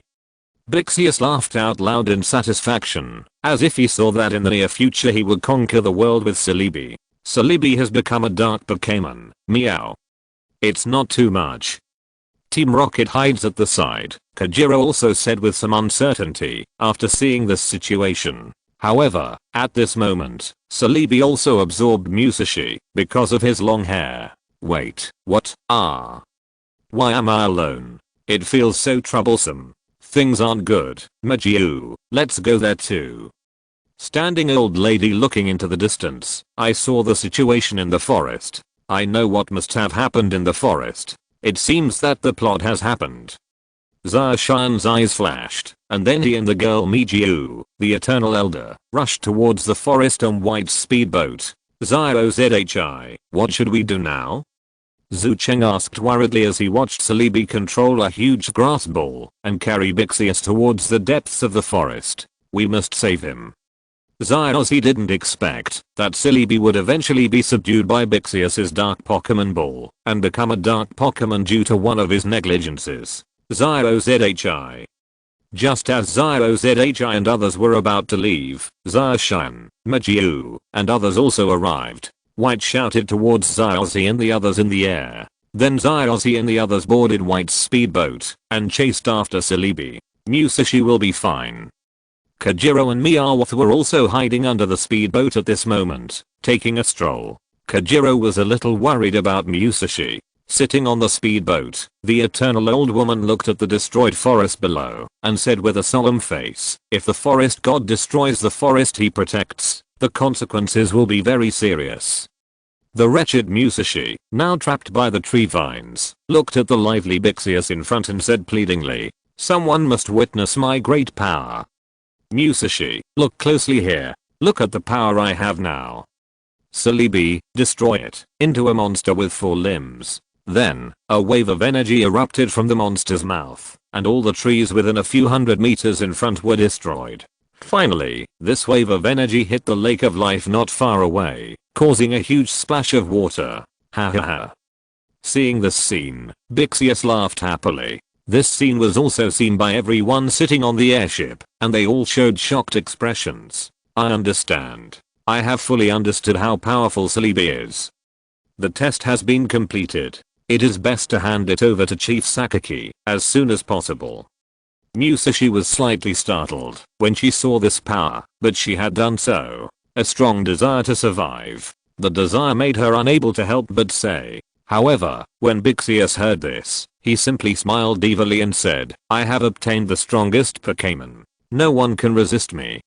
Now, after I get Celebi, I will no longer have to be defeated by Team Rocket. Tied. I'm the only one who can control the world. Bixius stood at the height of the giant and let out a wild laugh. What's going on?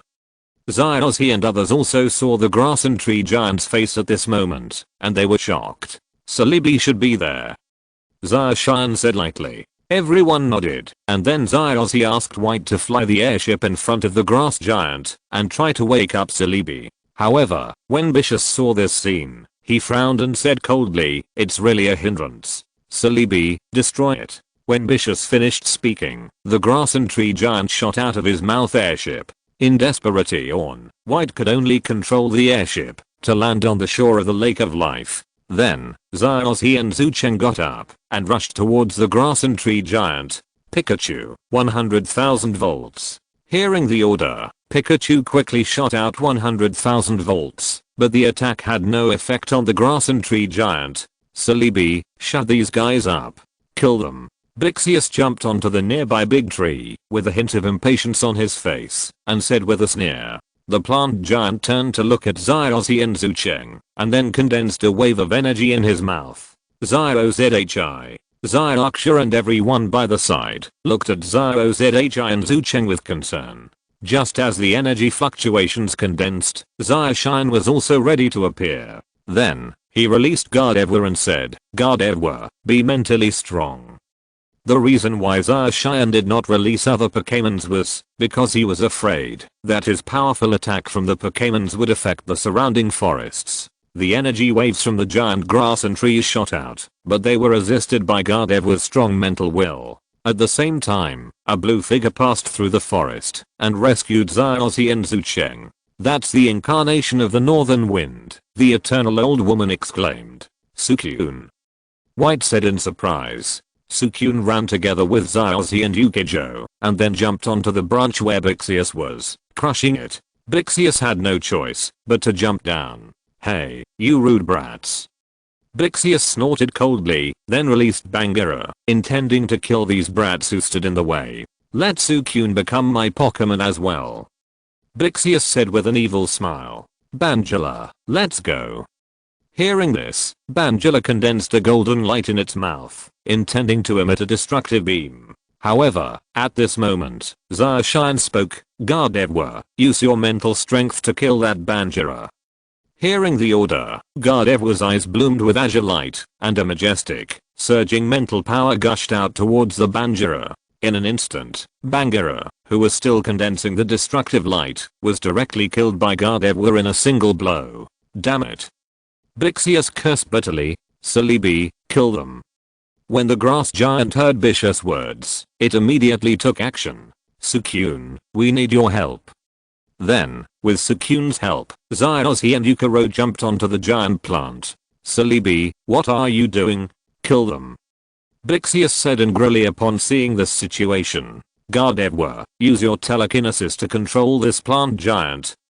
Zaoshan said lightly. He didn't let Gardev attack, although this grass and tree giant looked very powerful. However, with Gardev's strength, it can easily defeat this phantom. However, there are Celebi inside, and Zaoshan is afraid to directly kill Celebi. Therefore, we had to let Gardev restrain the grass and tree giant's movements first. Leave the rest to Xiaozi and Zucheng. With Sukyun's help, we should be able to succeed. Although he couldn't move, the purple-black energy wave emitted by Celebi inside struck Xiaozi and Zucheng along the vines. Xiaozi and Zucheng felt great pain when they were attacked, and suddenly cried out, "Celebi, I will definitely rescue you." Xiaozi endured the pain, and crawled towards Celebi quickly. "Celebi, aren't we friends? Return to your true self." Zucheng also shouted at Celebi, trying to regain Celebi's consciousness. Celebi seemed to hear Xiaozi and Zucheng's voices at this moment, and began to struggle. It stopped attacking Xiaozi and the others with purple-black energy waves. Xiaozi and Zucheng took this opportunity to quickly climb up. "Celebi, it's me, do you remember?" After some hard work, the two of them finally climbed up to where Celebi was, saying to the struggling Celebi. At this moment, a large number of Pokémon were surrounding the Lake of Life, making sounds that seemed to be calling out to Celebi. "Celebi." Xiaozi crawled up to where Celebi was, and hugged Celebi directly. However, Celebi struggled even more because of this, and purple-black energy waves began to attack Xiaozi and the others again. "Celebi, I know you're in pain now. This is the forest you're protecting. We are friends. Return to your true self quickly." "Celebi." Celebi shouted loudly at Celebi. Celebi screamed in pain and struggled wildly. At this moment, the ball of dark Pokémon that Bixius, who was outside, had captured Celebi and suddenly began to become unstable. Boom. Finally, there was a sudden explosion, and it shattered into pieces. Impossible. How is this possible?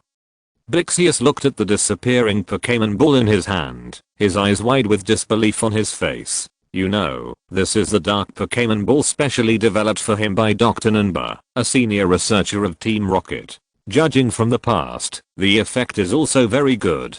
Not only can it conquer Pokémon by force, but it can also enhance the Pokémon's strength." However, at that moment, it was actually released. How is this possible?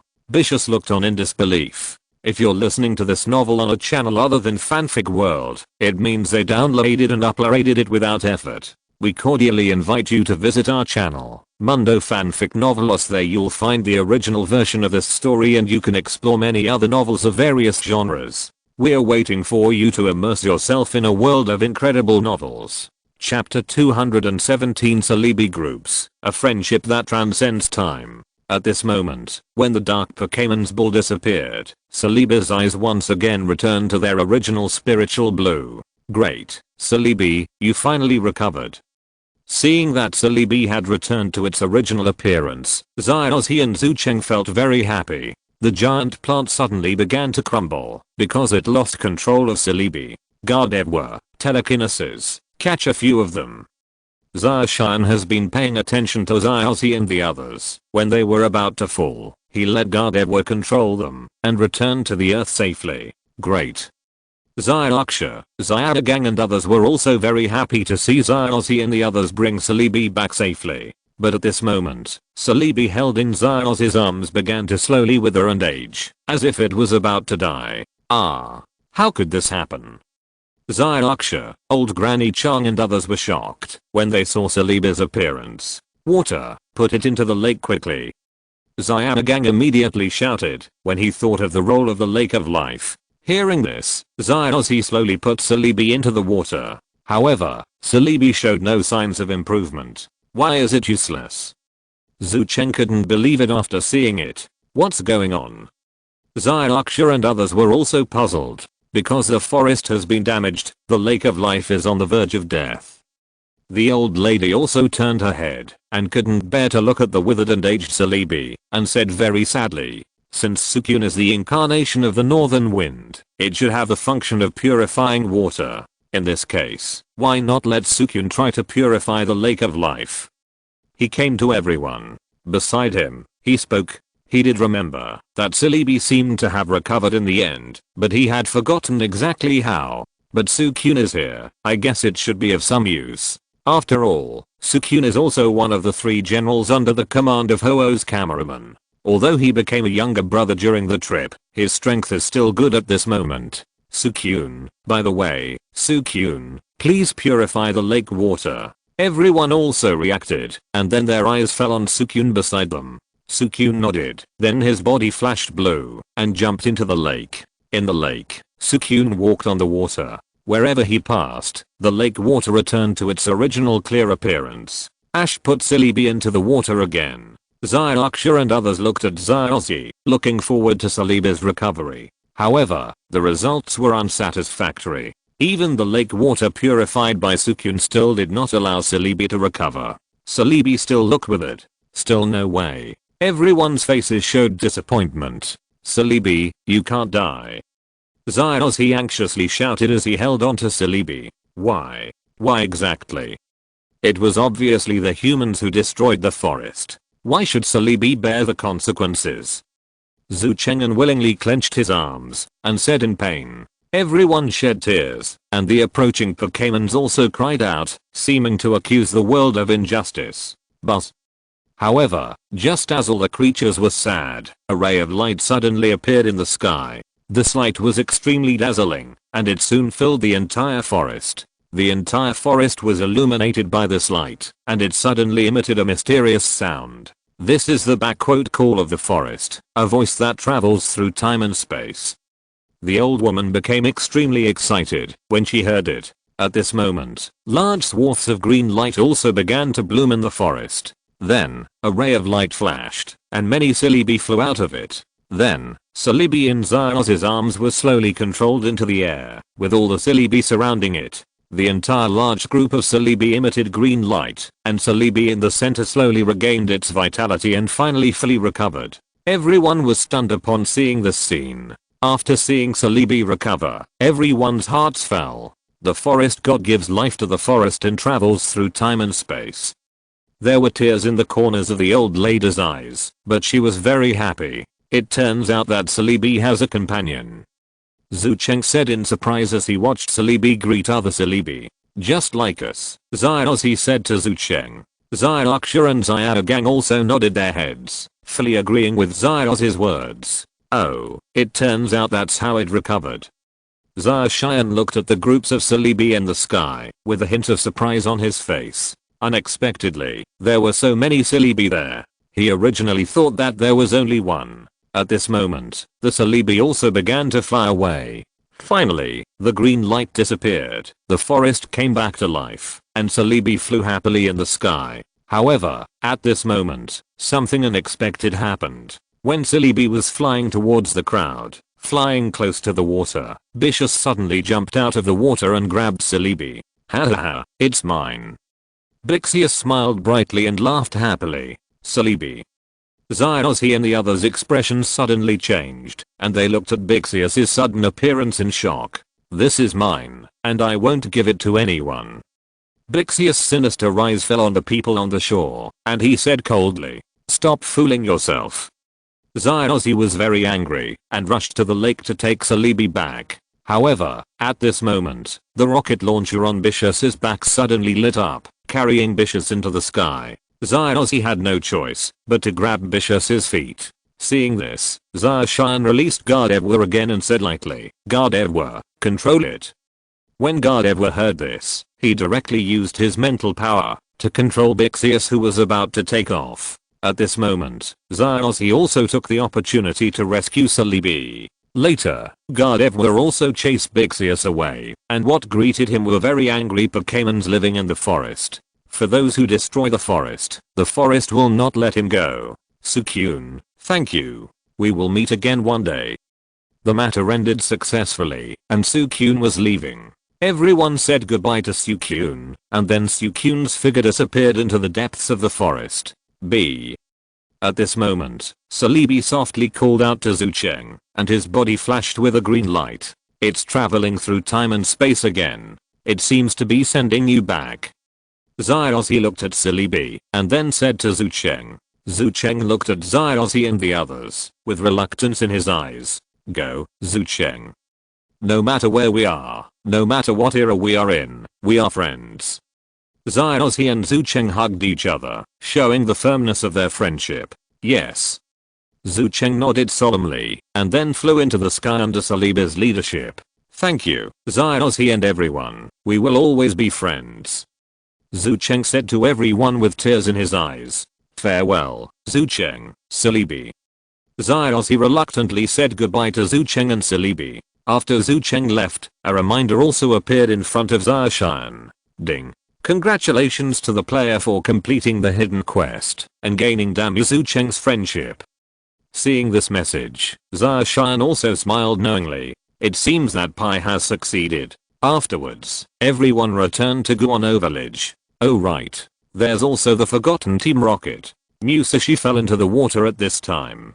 After the water quality recovered, he became completely obsessed with the healing water here. Kajiro and Myomio went to check on her, and were extremely shocked to see this situation. Afterwards, the trio took a leisurely dip in the lake of life. However, Banjira passing by knocked the three of them down. With the help of White, Zyozzy, Zarshan, and others also successfully brought the boat to the next stop.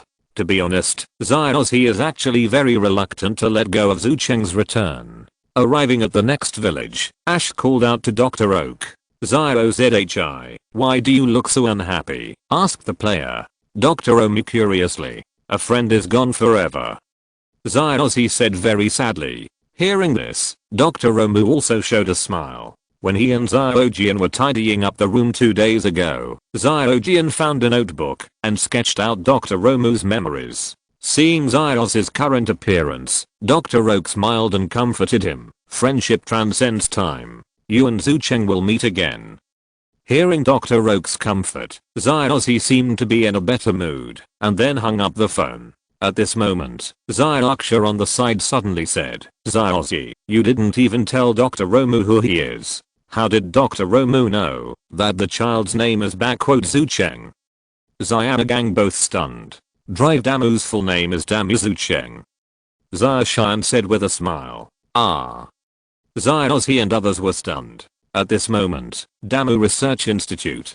Dr. Omu held the sketches of Pikachu and Celebi he had given to Zyozzy in his hands, and said with emotion, it all seems to have happened yesterday. Dr. Omu indeed remembered Zyozzy for 40 years in a literal sense. Until even in his old age, he has not forgotten Zyozzy from back then. I looked for him thousands of times in the crowd, but suddenly I looked back and there he was, in a dimly lit place. This friendship transcends time, but time is merciless. Zyozzy can no longer recognize Zucheng's appearance 40 years later.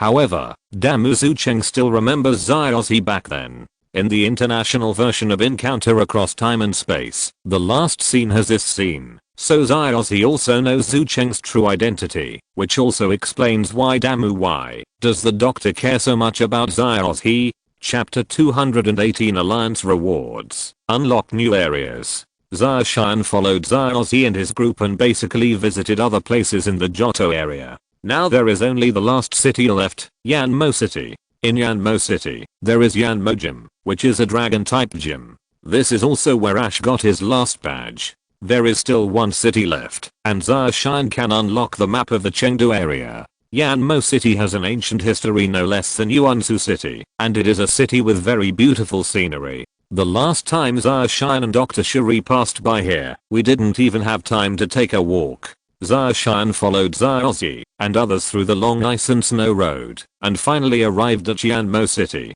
Yanmo City is the ancient hometown of dragons. It is the headquarters of the famous Yulan clan in the Chengdu area and guards the mysterious area called Dragon Cave.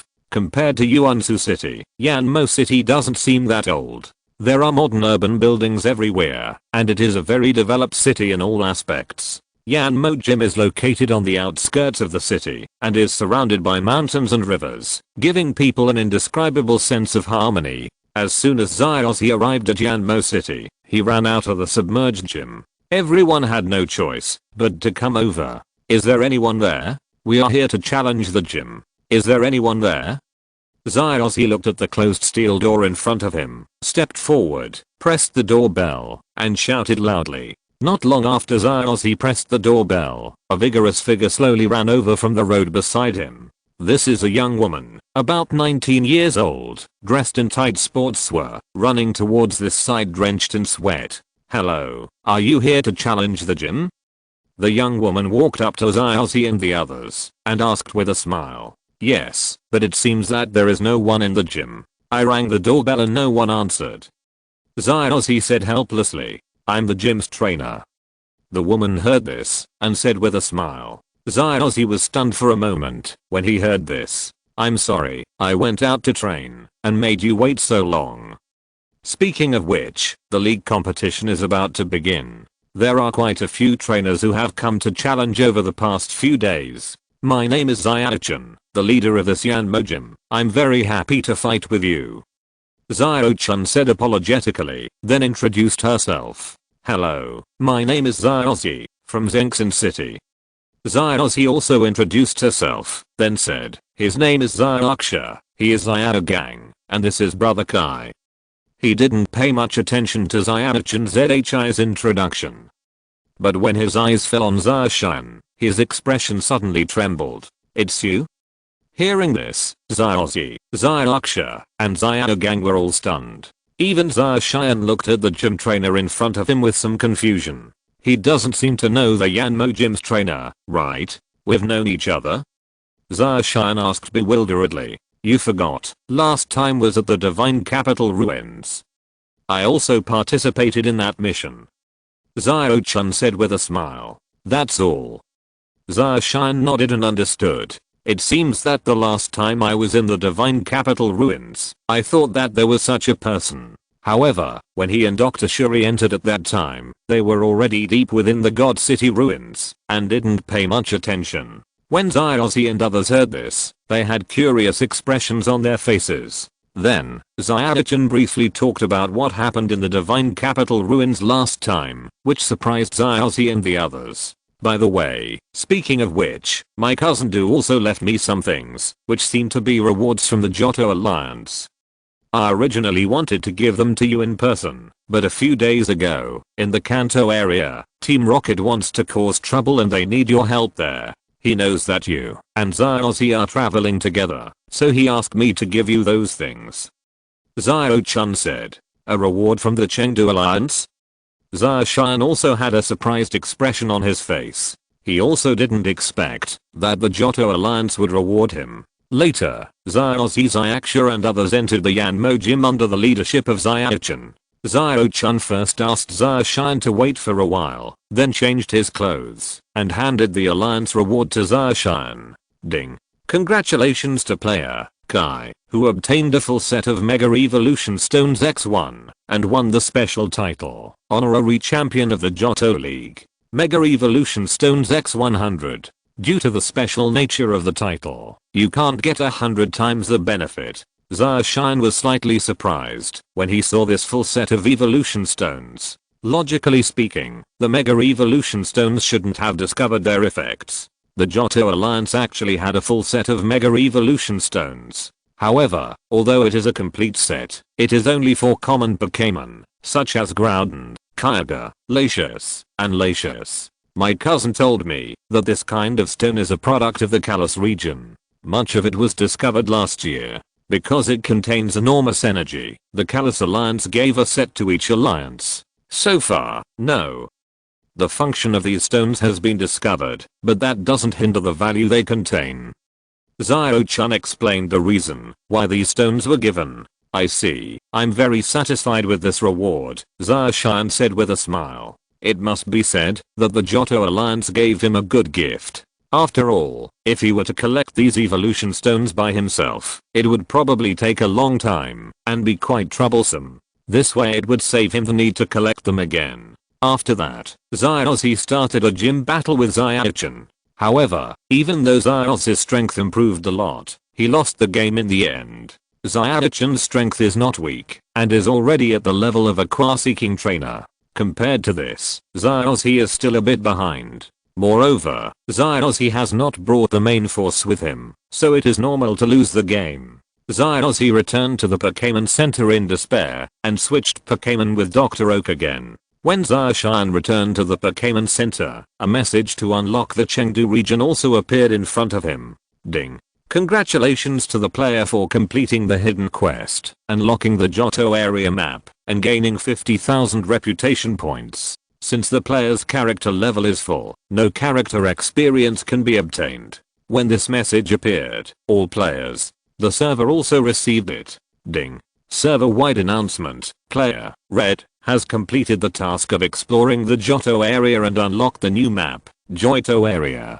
Players can find the entrance to Johto area in the teleport menu on the Pokémon phone and spend 10,000 Pokémon coins and you will be able to enter the Chengdu area to explore. Although they are somewhat immune to the announcements of new maps to be explored in the summer, many players can't help but be surprised. Red God writes, I don't know when I can explore a new map as Red God. The new map is finally open. To be honest, I have already explored the entire Kanto area, only the 4 kings are missing, etc. After defeating the 4 heavenly kings, I will go to the Johto area for a walk. Is there anyone who wants to form a team to go to the Johto area? Travel expenses are included. Just when Zyozzy is about to challenge the Yanmo gym for the second time. At this moment, Zaoshine also bid farewell to Zyozzy. Zyozhi, I still have something to do, so I'll leave first. After challenging the Yanmo gym, I have to work hard at the Silver Conference. Yes, I will, Brother Kai. Zaoshine smiled lightly, then released the fire-breathing dragon, and flew towards the outskirts of Yanmo City. After arriving at the outskirts of Yanmo City, Zaoshine took out the Pokémon phone and directly teleported back to the base. Chapter 219 The red and blue planes appear, and the Novice Village Championship begins. With a flash of white light, Zaoshine's figure appeared at the base. Zaoshine returned to his cabin, and packed his backpack. Overall, this trip to the city was quite rewarding. After doing this, Zaoshine plans to start summoning the red and blue planes. Then, he took out the infinity flute and started playing. As the summer blew, the infinity flute emitted a mysterious sound, turning into sound waves that spread out in all directions and continued into the distance. In the sky of a certain area, a sound like that of an airplane could be heard. It is flying freely in the sky. Its speed was very fast, and it had already flown nearly a kilometer in just a second. This area is already very familiar to him, and it is time to change to another place. Speaking of which, it changes places from time to time, so the legends about Latios and Latios spread to every corner of the world.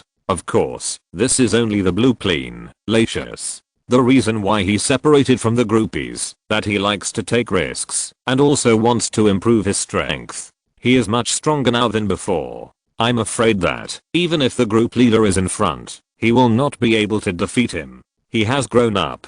Just as Latius was flying around looking for the next adventure spot, suddenly, a mysterious call reached his ears, making him look dazed. What is this sound?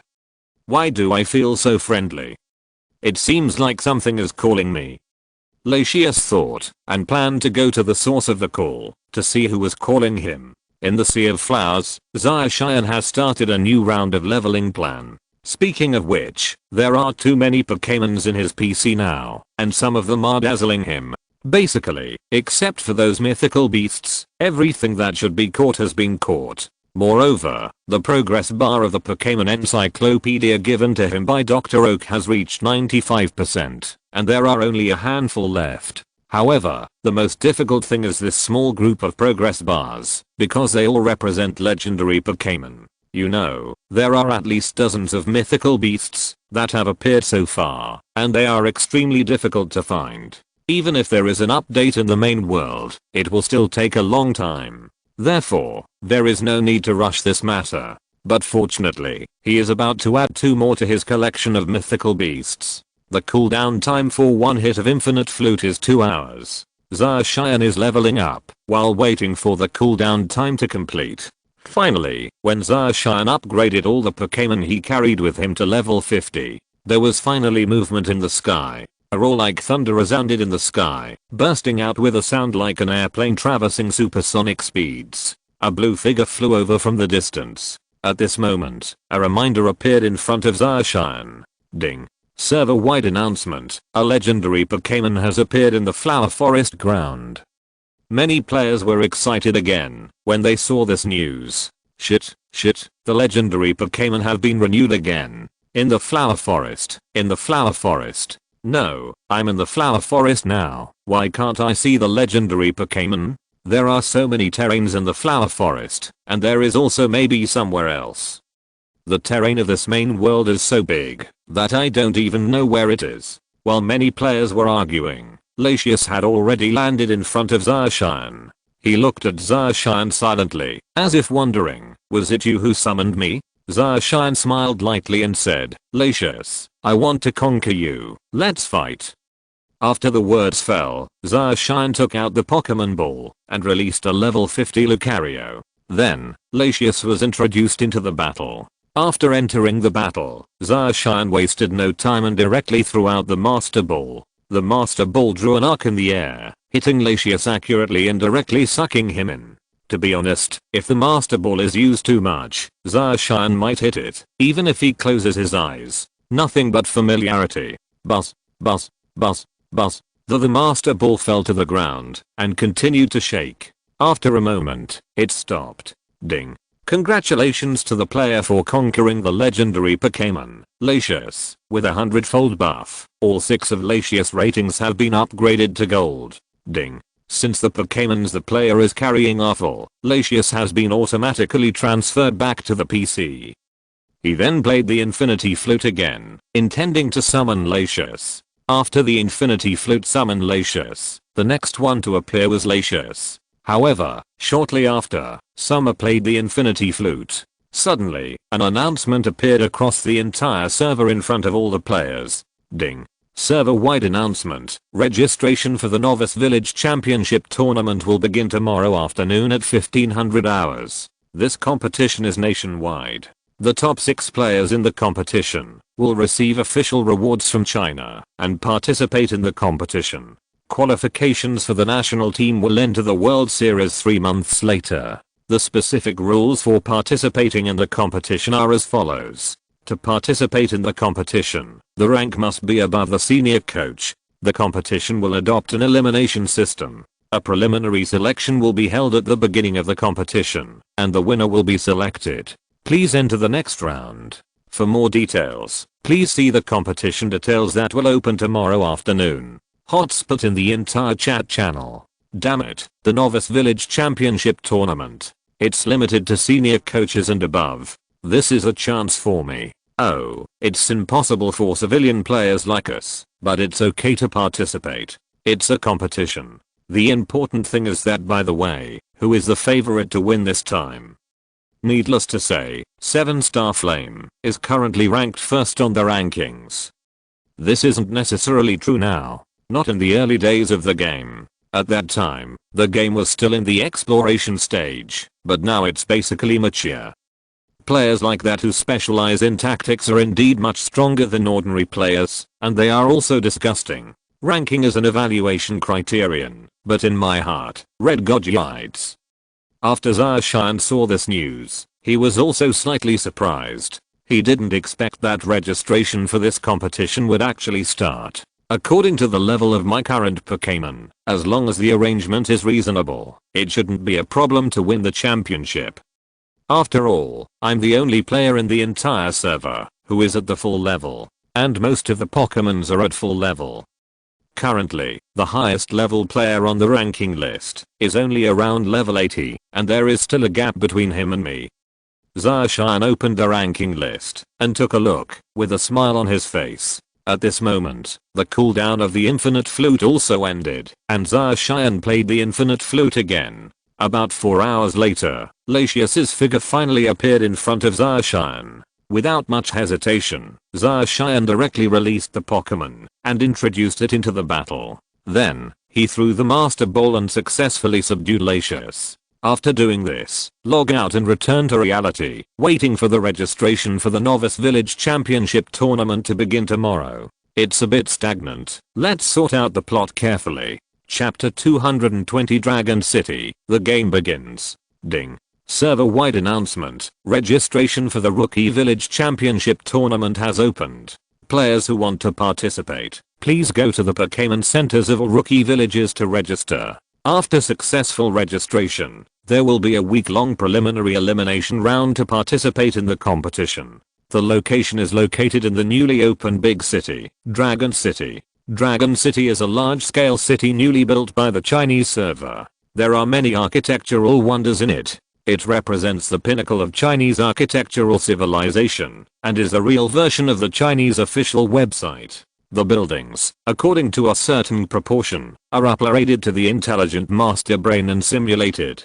Players who have not participated in the competition can also participate in Dragon City to visit. As soon as this announcement came out, many players became excited. The latest big city to open. This is the first time I have seen it. When Zarshan saw this news, he smiled lightly and then teleported back to Novice Village number 857 where he originally entered the game and started registering. Ding. Player Kai, would you like to participate in the Novice Village Championship tournament?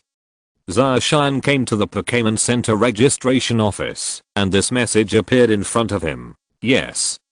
After you sign up for the competition, the first stage of the competition is the pre-selection elimination round. You can choose Pokémons before the battle. Once confirmed, Pokémons cannot be changed. Do you understand? Understood. Zarshan nodded and said, Ding. Player Kai is detected to meet the conditions for the competition. Registration was successful. Number 22,311. After this message appeared, the NPC in the registration office also handed a card to Zarshan and said, please keep this card. This is a certificate for participating in the competition. It cannot be lost or dropped. With this card, you can enter the Dragon City competition venue. By the NPC. Ding. Player Kai, number 22,311, successfully joined. After leaving the Pokémon Center, Zarshan did not immediately go to Dragon City for a stroll. After all, the competition just starts tomorrow, and now is the time to seize the opportunity to upgrade all the remaining fully rated Pokémon to level 100. Time passed quietly, and Zarshan also raised all the fully rated Pokémon on the PC to level 100. So far, there are 92 Pokémon with all ratings and levels. Looking at the specific formation of the team, all the teams that were most common in the previous life can be combined. After Zarshan finished leveling up, he opened his Pokémon phone, found the location of Dragon City, and teleported there. Dragon City is the first official large-scale city open to the Chinese server. The buildings inside are basically classical Chinese buildings. On the periphery of Dragon City is a huge wall surrounding the entire city, surrounded by a moat. The Novice Village Championship is held in an open air building that looks like a bird's nest. There are dozens of fighting venues. Players who have not registered can spend some Pokémon coins and then be teleported to the competition site through the system to watch the competition. However, in the first stage of the game, there will not be many spectators. According to official statistics, this time more than 125,300 people have signed up to participate in the contest. In the first stage of the elimination round, half of the people will be eliminated. After Zacian arrived at Dragon City, he visited the entire city for a while and then came to the arena to wait for news about the game. While Zacian was waiting, he suddenly heard someone calling his name. He turned around and found that it was Subayan calling him. At this moment, Subayan was looking at him with a smile. Behind Subajan, there were a large number of female players standing, who should be members of his guild. You guys have also come to Dragon City. Zacian walked up to Subajan and said with a smile, yes. Subajan nodded and said, this competition is at a national level. How come our peerless Fenghua guild is not included in this kind of competition? Representing China in the World Series, many players want to join the national team. As far as I know, there are many strong players in this competition, but there are still many people who don't know who are on the World Series ladder. Famous and powerful players hiding in the dark have appeared one after another. You also know how popular this game is now. It can basically be said to be the second world.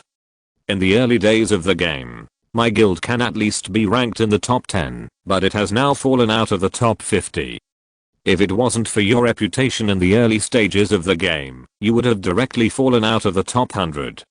After saying this, Zacian also nodded, secretly becoming vigilant in his heart. It seems that he was a little optimistic before, thinking that with so many full level Pokémons, winning the championship shouldn't be a big problem. However, now it seems that the opponent is still quite strong. After a moment of silence, Zacian said, in that case, this competition should be very fierce.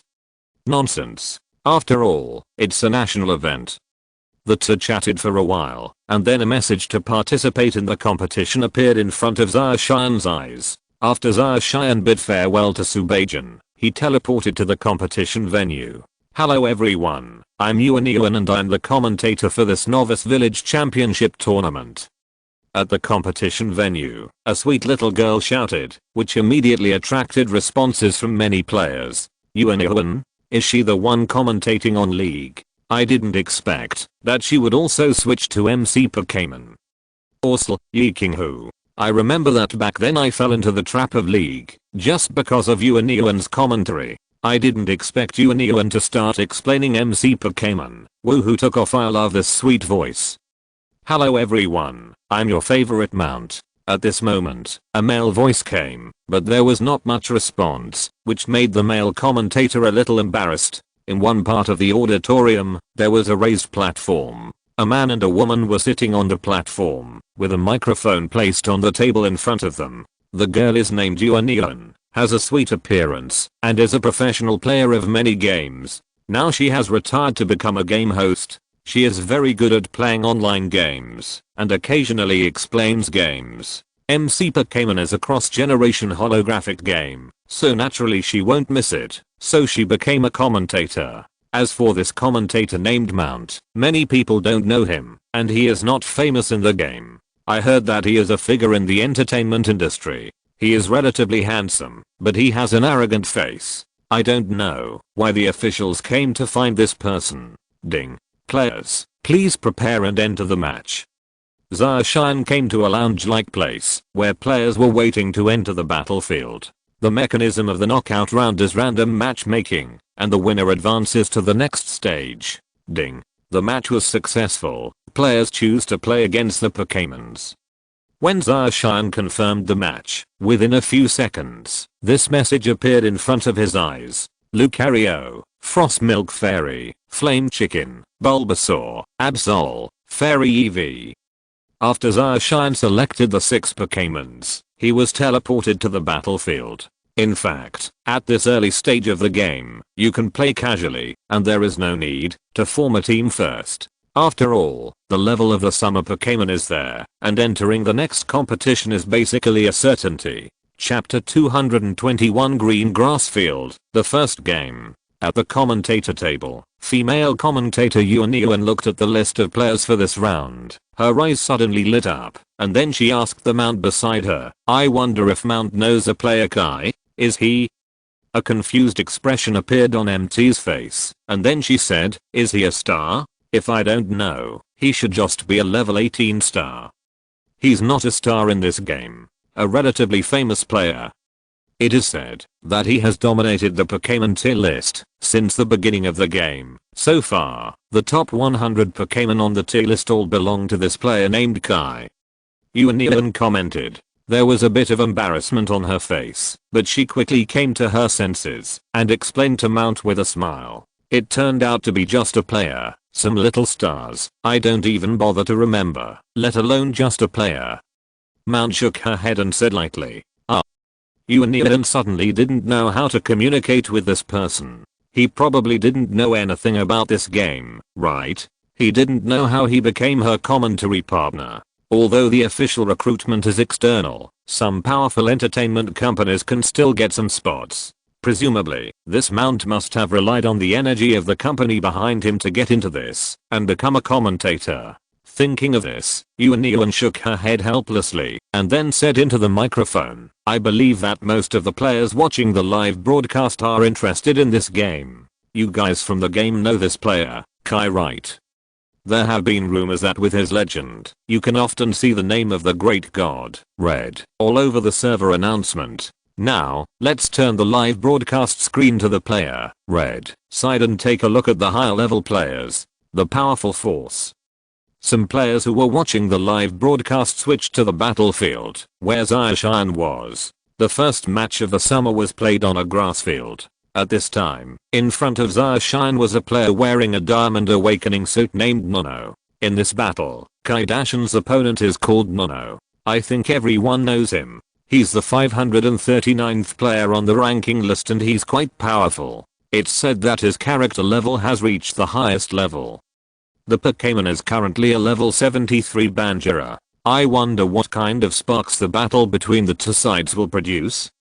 Yuan said with a smile on the commentary platform. The audience explained, then turned around and said to Mount on the side, "Mount, which side do you think has a higher win rate?" "That player named Kai is very good, right? In fact, let me tell you, most of them are very good. Maybe it's all hype, as if it's hype. In our entertainment industry, if you want to gain fame, you have to hype honestly." Montana didn't know what kind of competition they were and why he was here to commentate this time. In fact, it's because the company spent a lot of money to allow him to enter this game and become famous. After all, the most popular game right now is MC Pokémon. Gaining fame at this time will be more beneficial to your future stardom. However, as soon as Mount said these words, many players were dissatisfied. What kind of trash commentary is this? What's going on? How could the official recruit such a commentator? Look, I just saw that this game has become popular recently, so I came here just to gain some fame. This commentator is sick. It's all irrelevant to the game. Go back to the entertainment industry. Yuan didn't either. Knowing what to say, she could only bite the bullet and continue to explain. "Okay, let's continue watching the game. Players from both sides, please send out the first Pokémon." The two people standing on the grass battlefield. A message appeared in front of me. Zaoshine thought for a moment and released Lucario directly. Speaking of which, with Lucario's level 100, in the early stage of the game, it can basically beat most Pokémons, even if its attributes are restricted. Lucario? The player called Nono frowned. Lucario has both fighting and steel attributes. The spirit it carries this time is very unfavorable in terms of attributes. After hesitating for a moment, Nono chose a steel and ghost type sword shield monster as a starter Pokémon. With a flash of white light, the level 71 sword shield monster appeared on the field. Red God's starter Pokémon is Lucario, which is a steel and fighting Pokémon, while the level 72 sword shield monster is a steel and fighting Pokémon. The Pokémon on the player's side, Nono, is a shield sword monster, whose attributes are Steel and Ghost. He said that there is no restriction relationship between the attributes of the two parties, but Lucario, who has fighting skills, is difficult to damage the ghost type shield sword monster. From this point of view, the competition should be fierce on the commentator table looked at the two starter Pokémons and said with a smile, on the battlefield, strong shield sword monster? Seeing the other party's Pokémon, Zacian smiled lightly and didn't care too much. Shield sword monster used shadow to sneak attack. The player, Nono, shouted and took the lead in launching the attack. When he finished speaking, a black shadow suddenly spread out from under the shield sword monster's feet, stretching out in the direction of Lucario. Zacian's expression did not change at all, and he calmly said, Lucario, defend quickly, then use sword dance. After Zacian's words fell, Lucario's originally calm eyes suddenly became sharp and alert. The shadow sneak attack used by Nono's shield sword monster is to spread out the shadow and attack from behind the opponent. It will definitely be able to attack first. And the quick defense used by Red God Lucario is like this. It can prevent the opponent's preemptive attack, so Nono's attack will have no effect. Neon explained to the players watching the live broadcast. At this moment, on the battlefield, the shadow of the shield sword monster has come behind Lucario. The shadow stood up and was about to attack Lucario. However, at this moment, Lucario suddenly turned around and directly blocked the shadow's attack. After resisting the attack, Lucario used sword dance. His momentum instantly increased several times, and his attack power also increased significantly. Shield sword monster, lighten your body, and then use continuous slashes. Seeing that a strike failed, the player, Nono, changed his strategy and launched an attack directly. Hearing the order, the shield sword monster emitted a grey light. Its entire body floated in the air and then rushed towards Lucario on the opposite side. During the impact, the shield in front of the strong shield sword monster also rose up. He held the shield in his left hand and the sword in his right hand, and slashed towards Lucario. Lucario, see through it, hit it with bones, kill it. As Zacian's words fell, a large bone appeared in Lucario's hand, and his figure instantly shot out, heading towards the beast that was rushing towards him. Charge boom. Because the speed was so fast, a sound similar to a sonic boom rang out on the spot, and Lucario's figure instantly arrived in front of the shield sword monster. The dead fish-like eyes of the shield sword monster, who was still in the air, suddenly shrank as he was about to attack. However, Lucario's attacks already followed. In an instant, bone phantoms roared across the sky. Boom. Boom. Boom.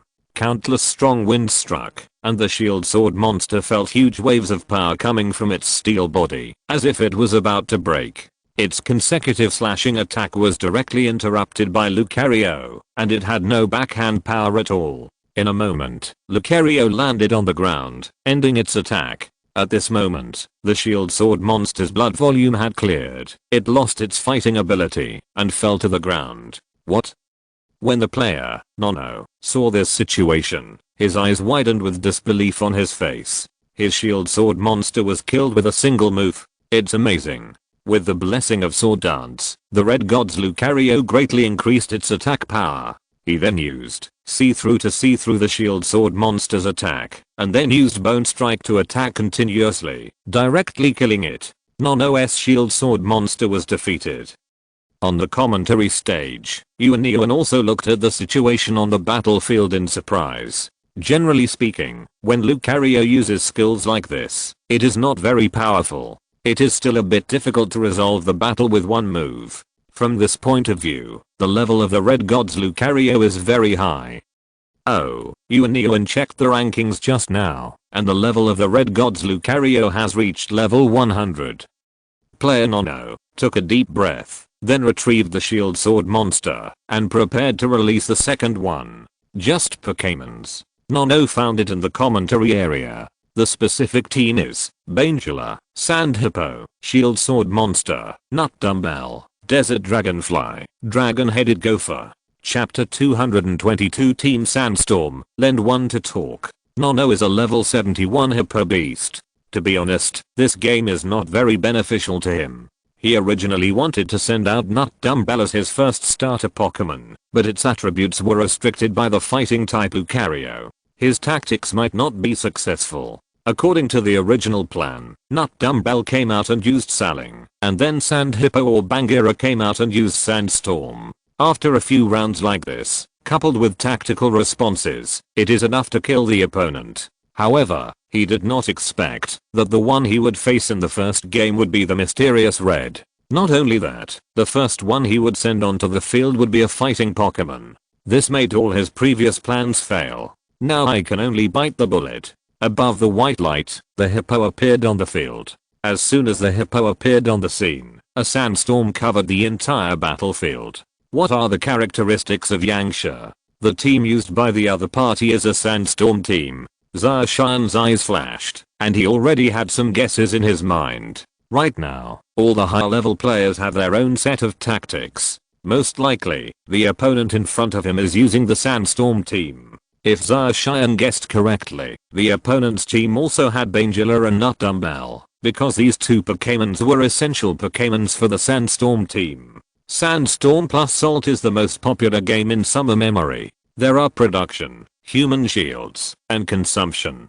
Isn't this disgusting? However, in the face of an absolute level of strength, all tactics are useless. If it were a full level Pokémon, Zacian might still be wary of it, but with such a huge difference in levels, Zacian could basically conclude that he would definitely win this game. Even if the King of Heaven comes, he still thinks so. Oh. Contestant Nono's second Pokémon is on the stage. It's a Sand Hippo. This Sand Hippo is probably a character from Yangsha, because as soon as it appeared, a sandstorm erupted on the grass field. Come on, player, Nono wants to consume Kaidash. Uanian explained at the commentator table. The raging sandstorm hit Lucario's body, causing him to frown, but because Lucario has steel-like properties, it is immune to the sandstorm. Therefore, using Yangsha's signature Sand Hippo is completely wrong. Lucario saw dance, and then speed.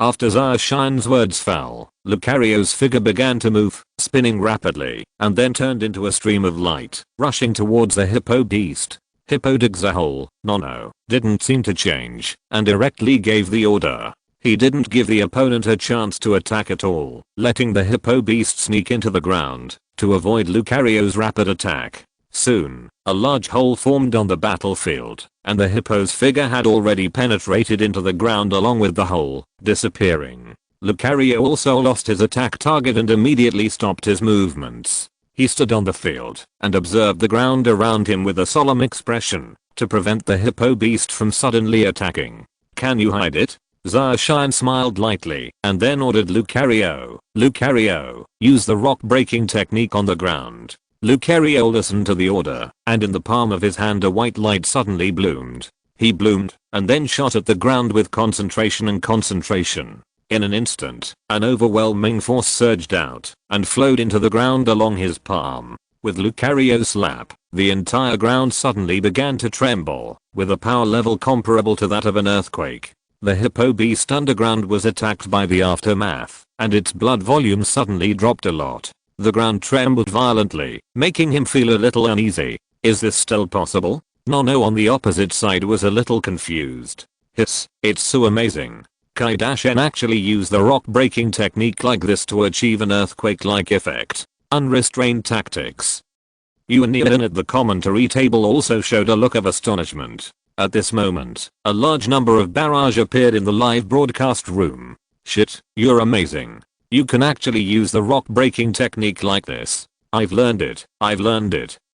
Is this the strength of the Red God? The Red God is indeed a Yides.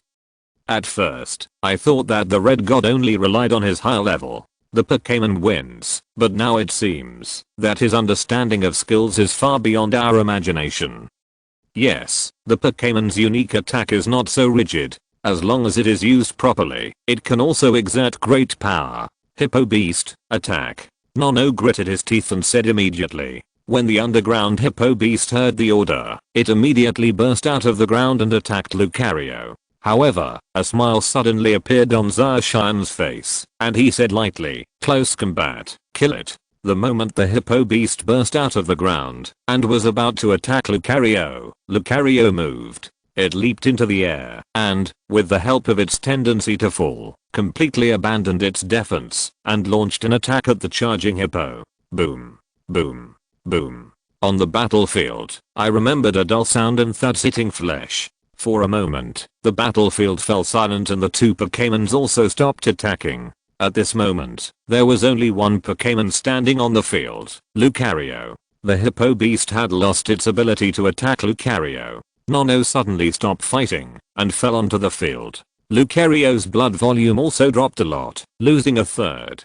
Because he completely abandoned defense and gathered all his strength to attack, Lucario was also attacked by Hippomon, so this situation occurred. The hippo beast fell. In this round, the red god won again.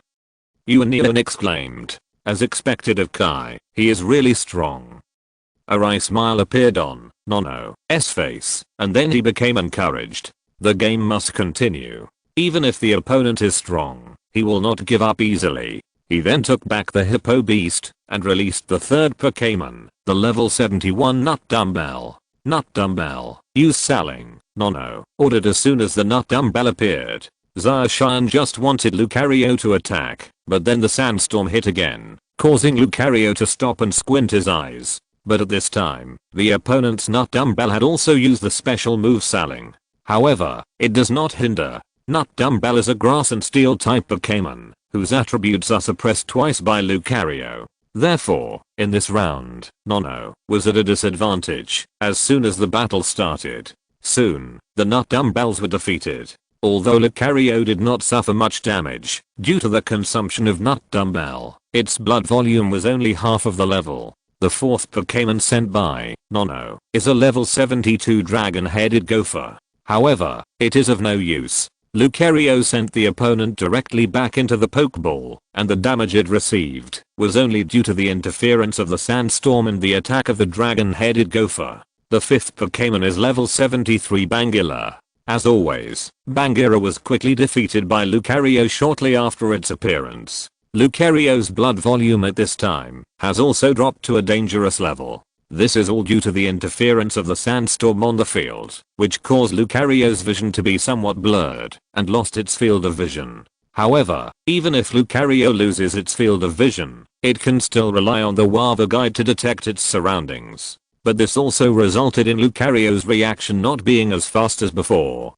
Overall, although Lucario is immune to damage from sandstorms, it is still a bit unpleasant to have its vision blocked. Seeing this situation, Nono also sighed and took out the last Pokémon, the level 73 Desert Dragonfly. Desert Dragonfly is her second trump card after Bangira. She didn't want her head to be shaved. Even if she lost this game, she still had to defeat at least one of the opponent's Pokémon, right? And now Lucario's health is not certain, which only gives her one chance. However, Zacian did not let Nono do as she wished.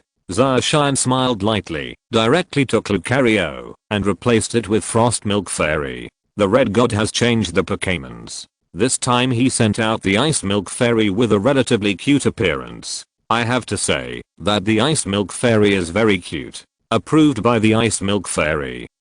Uanion said in surprise. Woohoo, I have a saying. The Ice Milk Fairy is really cute. I will give one to my girlfriend. I can choose the pose in the Madao movie. Ahem, buddy, let me borrow one to talk.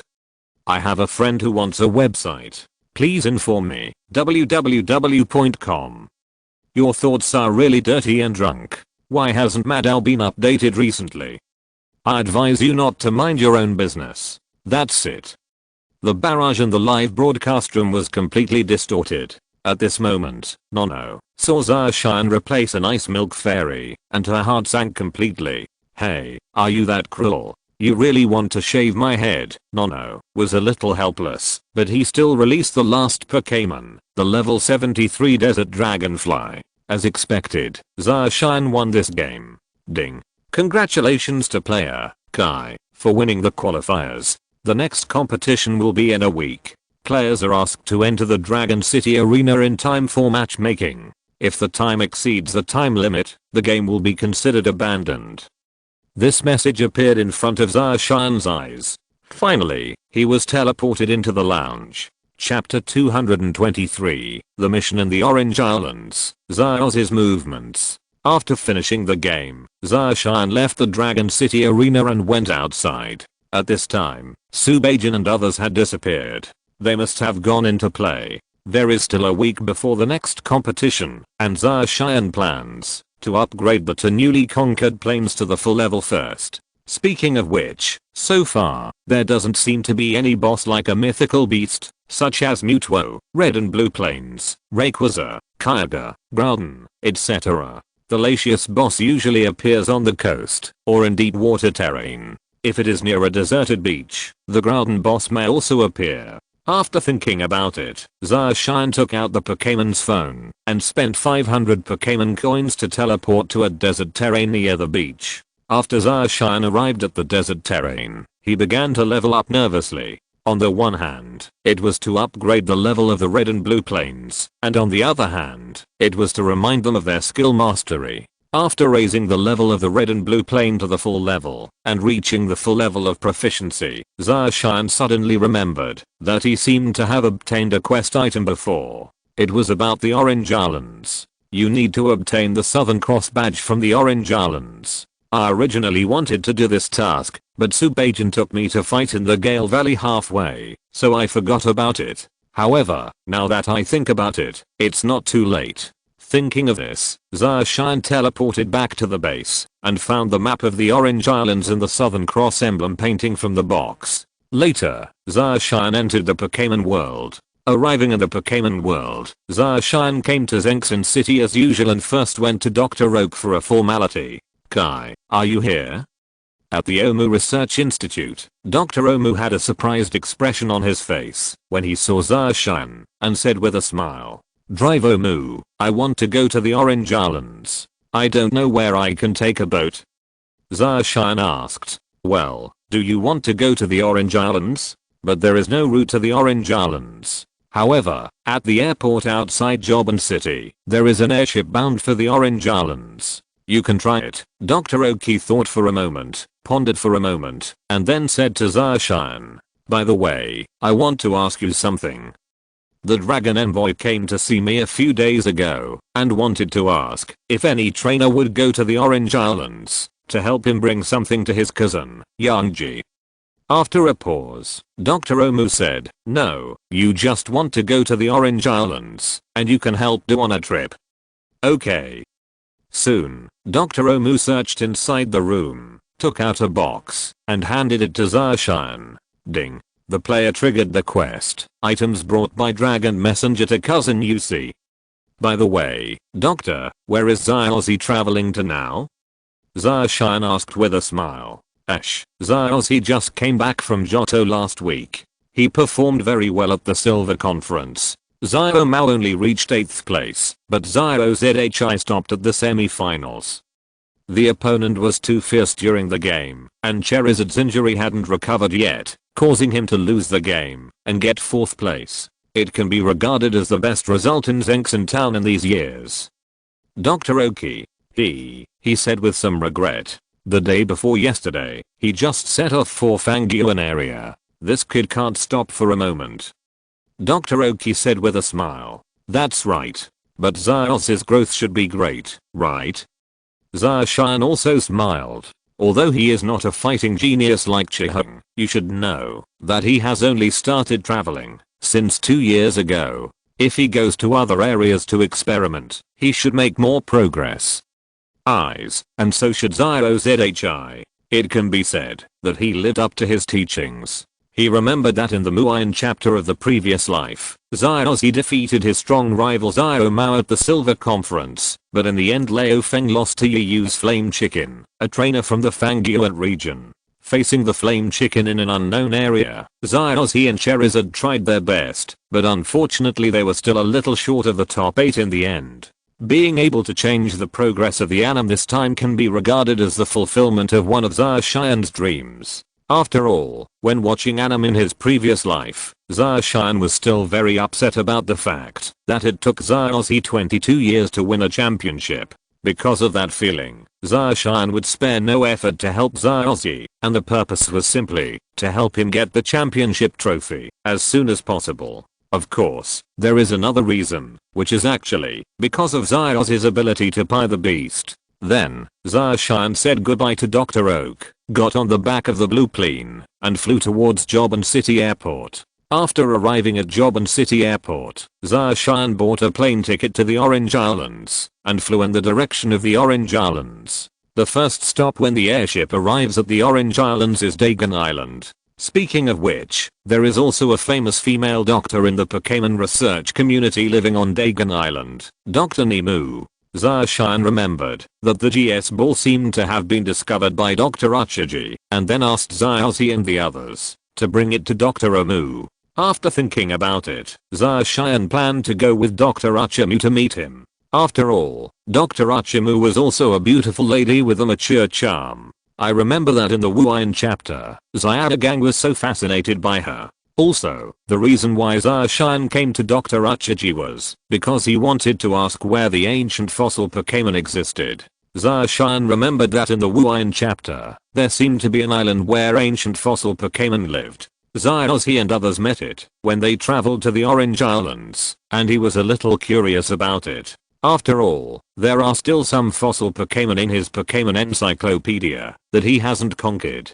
If it can be found in the Orange Islands, that would be the best. This would save the time of digging to find fossils. Not long after Zarshan got off the airship, he arrived at Dr. Uchiji's research institute. "Hello, who are you looking for?" A crisp voice came from the microphone. "Hello, I would like to find Dr. Uchimu. I'm from Zenxin City. I know Dr. Omu, and I'm also friends with Zaozi." Zarshan said with a smile. "That's it, then you go in first." After this voice came out, the door of Dr. Uchiji's research institute also opened. Zarshan saw this, and walked straight in. He soon met Dr. Uchiji. Speaking of which, Dr. Uchiji looked exactly as he remembered. He preferred swimsuits, had a plump figure, and was wearing a researcher's uniform. "Hello, I'm Nemu. What do you want from me?" Dr. Nemu looked at Zarshan and asked. "It's like this. I'm most interested in ancient fossil Pokémons. I heard that Dr. Uchiji knows Dr. Romu and Zaozi, so I want to ask which island in the Orange Islands has fossil Pokémons." Zarshan said with a smile. "That's it." Dr. Uchimu nodded, and then said, "I remember Zaozi told me that fossil Pokémons are seen on Fuller Island number 4. You can go there and take a look." In this regard, I haven't heard from Zaozi and Zyadagang for a long time. Where are they? Dr. Uchimu asked curiously. "Zyadagang. I met him in the Johto area some time ago, and traveled with him for a while. Now, he should have returned to Nibi City to take care of his younger brothers and sisters. After finishing the Chengdu area, we already went to the Fangyuan area 2 days ago." Zarshan said with a smile. "Oh, it's been a long time since I ate Zyadagang's cooking. I feel a little missed." Dr. Uchimu said regretfully. Then Dr. Uchiji, "I'll leave first." Since he received the accurate news, Zarshan also planned to go to Fuller Island number 4 to take a look. "Well, okay." Dr. Nemu nodded and then continued his intense research. When Zarshan saw this, he left Dr. Uchiji's research institute. When he came out, Zarshan took out the Orange Islands area to check and found the location of Fuller Island number 4. Then he released the blue plane and flew towards Fuller Island number 4. Sorry, there was a bug in the last chapter. I haven't played for a long time. I forgot that the steel type is immune to sandstorms. I just remember that the ground type and rock type have no effect. I will fix it immediately. If you're listening to this novel on a channel other than Fanfic World, it means they downloaded and uploaded it without effort. We cordially invite you to visit our channel, Mundo Fanfic Novelos. There you'll find the original version of this story and you can explore many other novels of various genres. We're waiting for you to immerse yourself in a world of incredible novels. Chapter 224 Team Rocket's Pursuit, Eyelash Fossils. Fuller Island number 4 is located in the southeastern part of the Orange Islands. On the map, it is located between the Hasser Island group and Pingan Island. Fuller Island number 4 is just a small island. The area of the island is not very large and can almost be seen at a glance. Not only that, the islands are bare and with little vegetation. Zarshan landed on Fuller Island number 4 on a blue plane, looked at the island full of rocks, and frowned. Did you remember wrong? There is not a single Pokémon on this island. Zarshan circled the island and did not find any fossil Pokémon. He remembered that in the anime, Zarzy and others found fossil Pokémon on this island. Or, because this is in the game and the plot is complicated, there are no fossil Pokémon in this place. But that's not true. Dr. Achaji also said that there are indeed traces of fossil Pokémon activities on Fuller Island number 4. However, at this moment, a huge explosion suddenly came from the southeast of the island. Zarshan raised his eyebrows, a little surprised, and then ran towards the southeast. At this moment, he is in the southeast direction of the island. There is a stranded speedboat here. A young man in his 20s staggered out of the speedboat. The young man walked to the beach and fell down due to a leg injury. The young man gritted his teeth and struggled to get up. However, at this moment, a helicopter landed and stayed on the beach. Then, 4 or 5 Team Rocket members wearing black uniforms and red tattoos on their chests walked out of the hatch. These Team Rocket members arrived in front of this young man and stepped on him. The leader looked at the severely injured young man and said with contempt, "Drive Nanace, I advise you to hand over the fossils so that you can suffer less pain." The young man raised his head with difficulty and looked at Team Rocket. These people spat and said, "You Team Rocket are just an illusion. I will not give you the fossil." HMPH, Dr. Nanace, don't be ungrateful. Let me tell you that your wife and children are in our hands. If you don't want them to be harmed, I advise you to hand over the fossils to us. When the leading member of Team Rocket heard this, he seemed a little sad and said coldly. The young man's expression changed greatly when he heard this, but he also knew the importance of the fossil in his hand. Immediately, a firm look flashed in the young man's eyes. He shook his head and said, "You better kill me. There's no way I can hand over the fossils to your rockets. Even if I threaten my wife and children, it's useless. If you don't drink the toast, you'll be fined. Take him with me and interrogate him severely. I don't believe that you can't pry his mouth open." The leader of Team Rocket snorted and waved his hand. Several men quickly picked up the young man on the ground and helped him walk towards the helicopter. However, at this moment, something unexpected happened. Not far away, there was a sudden surge of energy. Then, a purple energy ball roared in and directly hit the helicopter's fan blades. Boom. Under the bombardment of this energy ball, the helicopter's fan blades were directly blown to pieces, causing a violent explosion. The few people who were about to get on the helicopter were also thrown off by the explosion and fell to the ground. Bah! Who dares to attack our rockets? Are you tired of living? The leader was also embarrassed by the sudden explosion. He stood up from the beach and solemnly looked at the direction from which the energy ball flew. The remaining members also stood up in embarrassment and looked in that direction with unkind expressions. I didn't expect to meet Team Rocket here. With a faint smile on his face, Zarshan appeared directly in front of everyone in Team Rocket. "Boy, who are you?" The Team Rocket member leading the team stared at Zarshan with cold eyes and said coldly, "It doesn't matter who I am. The important thing is that you can't come back today." Zarshan said, "Come with me and kill him." A flash of anger appeared in the leader's eyes and he waved his hand. When the other Team Rocket members heard this, they also released the Pokémon together. When Zarshan saw Team Rocket's Pokémon, he smiled and shook his head. These people's Pokémon are a bit messed up. They are basically gas bombs, double bomb gas bombs, supersonic bats, or big-mouthed bats. On a high level, there is Hiruga. By the way, the Rockets should be an organization that doesn't lack money. Can't they send more funds to the following members to change the Pokémon and improve their combat effectiveness? To be honest, Zarshan is a little tired of fighting these Pokémon all the time and it's not even interesting at all. Latius, cleanse the light, kill them. As Zarshan's words fell, a blue figure appeared in front of everyone. Immediately afterward, a strong and dazzling light suddenly erupted from the blue figure's body, directly covering the area. The light soared into the sky, covering the sky and the sun. The entire sky seemed to be covered by this light. As the light dissipated, everyone in Team Rocket lost consciousness and fell to the ground. All of their Pokémon also lost their fighting ability and fell into a near-death state. Not hit at all. Zacian shook his head and then walked over to the young man who had fainted. Zacian took a look and found that the young man was still alive. It seemed like he was being chased by the people of Team Rocket.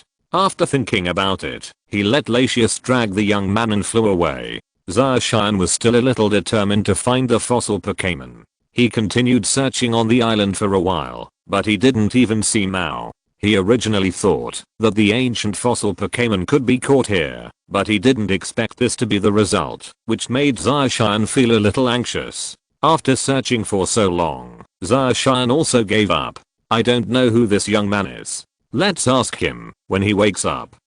Zacian thought as he looked at the unconscious young man on Latius's back. Treat him first, so that you won't die later. Zacian saw that the young man was seriously injured, so he immediately released Latius and asked her to use healing waves to help the young man treat his injuries. Where is this? It wasn't long before the young man finally woke up. He looked at the unfamiliar environment around him and frowned. Are you awake? Zacian looked at the young man who woke up and said, who are you? Where are you from Team Rocket? The young man looked around and didn't see any Team Rocket members, feeling a little confused. You can call me Kai, I'm from the Kanto region. I saw them chasing you, so I rescued you from their hands, Zacian said. That's all, thank you very much. The young man nodded and thanked him. By the way, why is Team Rocket chasing you? Zacian looked at the young man curiously. The young man seemed hesitant. I'm the honorary champion of the Chengdu Alliance. You can tell me if you have any difficulties and I'll help you solve them. Zacian said as he took out the certificate that the Chengdu Alliance had issued to him from his backpack. He handed it to the young man. The young man took it and looked at it. When he saw that the certificate had the Alliance's unique mark on it, there was a hint of joy on his face. He handed the certificate back to Zacian and then said, I'm a researcher in the field of fossil research. You can call me Dr. Nanace. I usually have the habit of collecting fossils. I've been to many places and collected a lot. I accidentally obtained a fossil that looked like an eyelash some time ago. The people from Team Rocket found out that I had that fossil and wanted to take it away from me. They grabbed my wife and children and forced me to hand over the fossil to them. In the end, I found an opportunity to escape and hid the fossil on a small island. Later, you'll see that scene. A wry smile appeared on Dr. Nanace's face. What fossil is Team Rocket trying to snatch? Zacian asked. According to our observation and research, it's not some kind of ancient fossil Pokémon. It seems to be the eyelash fossil of the legendary Pokémon. Dr. Nanace thought for a moment and said, eyelash fossils? When Zacian heard this, he was stunned for a moment, and suddenly a thought appeared in his mind. Is it possible that this eyelash fossil is the dream eyelash fossil obtained by the Rocket's expedition team in South America? Chapter 225 Alliance Special Agent, Base Exposed.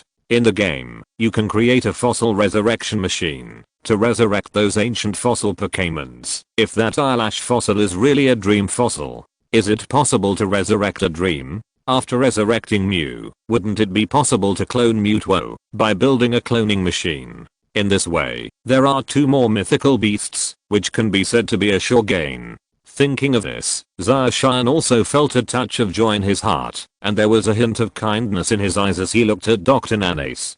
Drive Nanace, where is that fossil now? I hid it on a small island next to Napulu Island. Dr. Nanace thought for a moment and said, but my wife and children are still in the hands of Team Rocket. Speaking of his wife and children, Dr. Nanace also had a worried expression on his face. Ding. Player triggers quest. Rescue Dr. Nanace's wife and children. At this moment, a message appeared in front of Zacian. Hearing this, Zacian smiled and said, Drive Nanace, where did Team Rocket imprison your wife and children? Come on, I'll help you rescue them. Nanace also showed a hint of joy, and then said to Zacian, the Rockets have a base on Makan Island, and my wife and children are imprisoned there. I found out that Makan Island is a small island in the northeast end of the Orange Islands. Mikan Island is also a bit far away from Furor Island number 4. Dr. Nanace was able to escape here, which is really surprising. Then, Zacian switched to the team's Pokémons, released Kualang and Charizard, and led the two of them towards Mikan Island. At the same time, at the Mikan Island rocket space, a strong man wearing a jacket frowned and asked, "Have you contacted the team chasing that researcher?" "Sir, 2 hours ago, we were chasing Nanace. The team has lost contact," said a Team Rocket member sitting in front of the monitor. "HMPH, hurry up and get in touch, and ask them to bring the researcher quickly, and ask the whereabouts of the fossils." The strong man snorted and said coldly, "Yes." After saying this, the strong man left the main control room. The strong man is one of Team Rocket's cadres, named Oka.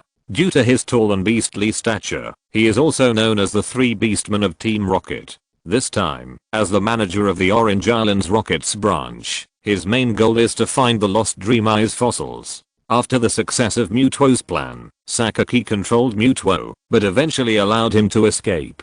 Although Sakaki also asked his men to search for Mewtwo, they all failed, and Mewtwo was eventually lost. Because of this, Sakaki was furious. In order to restart the Mewtwo project, Sakaki specially sent people to find the lost Dream Eyelash fossils on the new island. Eventually, word spread that fossils had appeared on the Orange Islands. After investigation, Team Rocket and others discovered that the Dream Eyes fossil was in the possession of researcher Nanace, who specializes in studying ancient fossils. Therefore, under Oka's order, an operation was launched directly against researcher Nanace. Unfortunately, despite controlling researcher Nanace's family, the more important figures still allowed him to escape. About 2 days later, Zacian and Dr. Nanace finally arrived at Mikan Island. After arriving at Mikan Island, Zacian first went to the Pokémon Center and reported to Miss Joy, who was the prosecutor of the Alliance. Although the task of rescuing Dr. Nanace's family is relatively simple, they don't know where Team Rocket's base is. Dr. Nanace only knew roughly, but he also forgot the specific location. At that time, I was only focused on running for my life, and couldn't remember the surrounding situation. After seeing Miss Joy, Zacian got straight to the point. "Hello, Miss Joy, I'm the Special Commissioner of the Alliance. This is my ID. This time I came here specifically to destroy the rocket space on the Orange Islands." According to reliable information from our informants, Team Rocket has a base on Mikan Island. Contact Miss Junsha immediately and ask her to help me destroy Team Rocket's base. The certificate was also easy to obtain and came straight from the mouth. Anyway, these documents are all genuine, and Zacian also believes that these people won't really verify them. Miss Joy was stunned for a moment, then took the certificate and looked at it to confirm that it was authentic. She then nodded towards Zacian and contacted Miss Junsha. Not long after, Miss Junsha gathered all the police officers on the island and arrived at the Pokémon Center. Miss Junsha walked in and asked, "Excuse me, who is the Special Commissioner of the Alliance?" "I am." "Hello, Commissioner, all the police officers on Mikan Island have gathered. When will we be able to take action?" Miss Junsha greeted Zacian and asked, "Miss Junsha, although we know that there is a rocket base on Mikan Island, we still don't know the specific location." Zacian pondered for a moment and said, "Also, we are not familiar with the situation on the island, so we need your help." "That's right." Miss Junsha looked at Zacian and frowned. "Drive Nanace, think about it again. When you escaped from Team Rocket's base, were there any landmark buildings nearby?" Zacian turned his head and said to Dr. Nanace beside him. After hearing this, Dr. Nanace also began to fall into deep thought. "I ran out in the early hours of the morning. The surroundings were dark and my vision was not clear. It seemed like I was in a forest. By the way, I remember that there was a ruined house at the time. I saw it before, when I was arrested." Dr. Nanace tried hard to remember and recounted all the information he knew in his memory. "Miss Junsha, you are relatively familiar with the situation on the island. Is there anything consistent with what Dr. Nanace said?" Zacian asked. "As for the ruined houses, there are indeed some on the island, and there are forests around them." Miss Junsha thought for a moment and nodded. "Okay, if that's the case, let's go there and take a look," Zacian said. Then, a large number of police cars roared towards the area. At this moment, at Team Rocket's base, "Sir, it's not good, something happened." Oka, who was resting, suddenly heard the anxious voices of her men. "What's going on?" Oka asked with a frown as her rest was interrupted. "Surveillance shows that a police officer is approaching our base," the subordinate said. "A note?" Oka frowned even more. "Yes, not only that, we also saw a search ananas in the note," the subordinate said. "Damn it, where are the teams that captured the police officer?" "Tananes?" Oka's expression changed, and her eyes turned cold. "It's very possible that we'll be caught. Turn on the alarm and close all the channels. We can't let them discover our base. And let them prepare for battle." Oka paced back and forth and suddenly said, "Yes." Soon, a loud alarm sounded in Team Rocket's base, and then all the passages in the base were closed, and the entire Team Rocket base entered a state of combat readiness. Zarshian and others also arrived at the location of the ruined wooden house. "Check if there are any entrance passages," Zarshian said. "Yes." Miss Juncha nodded, and then ordered her men to search around. After a while, Miss Juncha walked up to Zarshian and said, "We didn't find any passages around, but the strange thing is that we found traces of human activities around here, and our detectors also found a large number of it's very possible that the rockets knew of our arrival in advance and closed the passage. Their base is down there. In that case, let's open a passage directly," Zarshian said with a smile. Later, Zarshian directly asked Miss Juncha to take him to the place where a large amount of metallic reactions were detected. Boom. A sudden violent vibration came from Team Rocket's base below the ground. "What's going on?" Alka asked doubtfully as he stood in the central control room, feeling the violent vibrations. "Sir, those agents are using Pokémons to dig underground. They probably know that our base is underground," one of his subordinates said. "They really are like rabid dogs. Let them prepare for battle. Let's rush out and kill them." Oka said coldly, "Yes."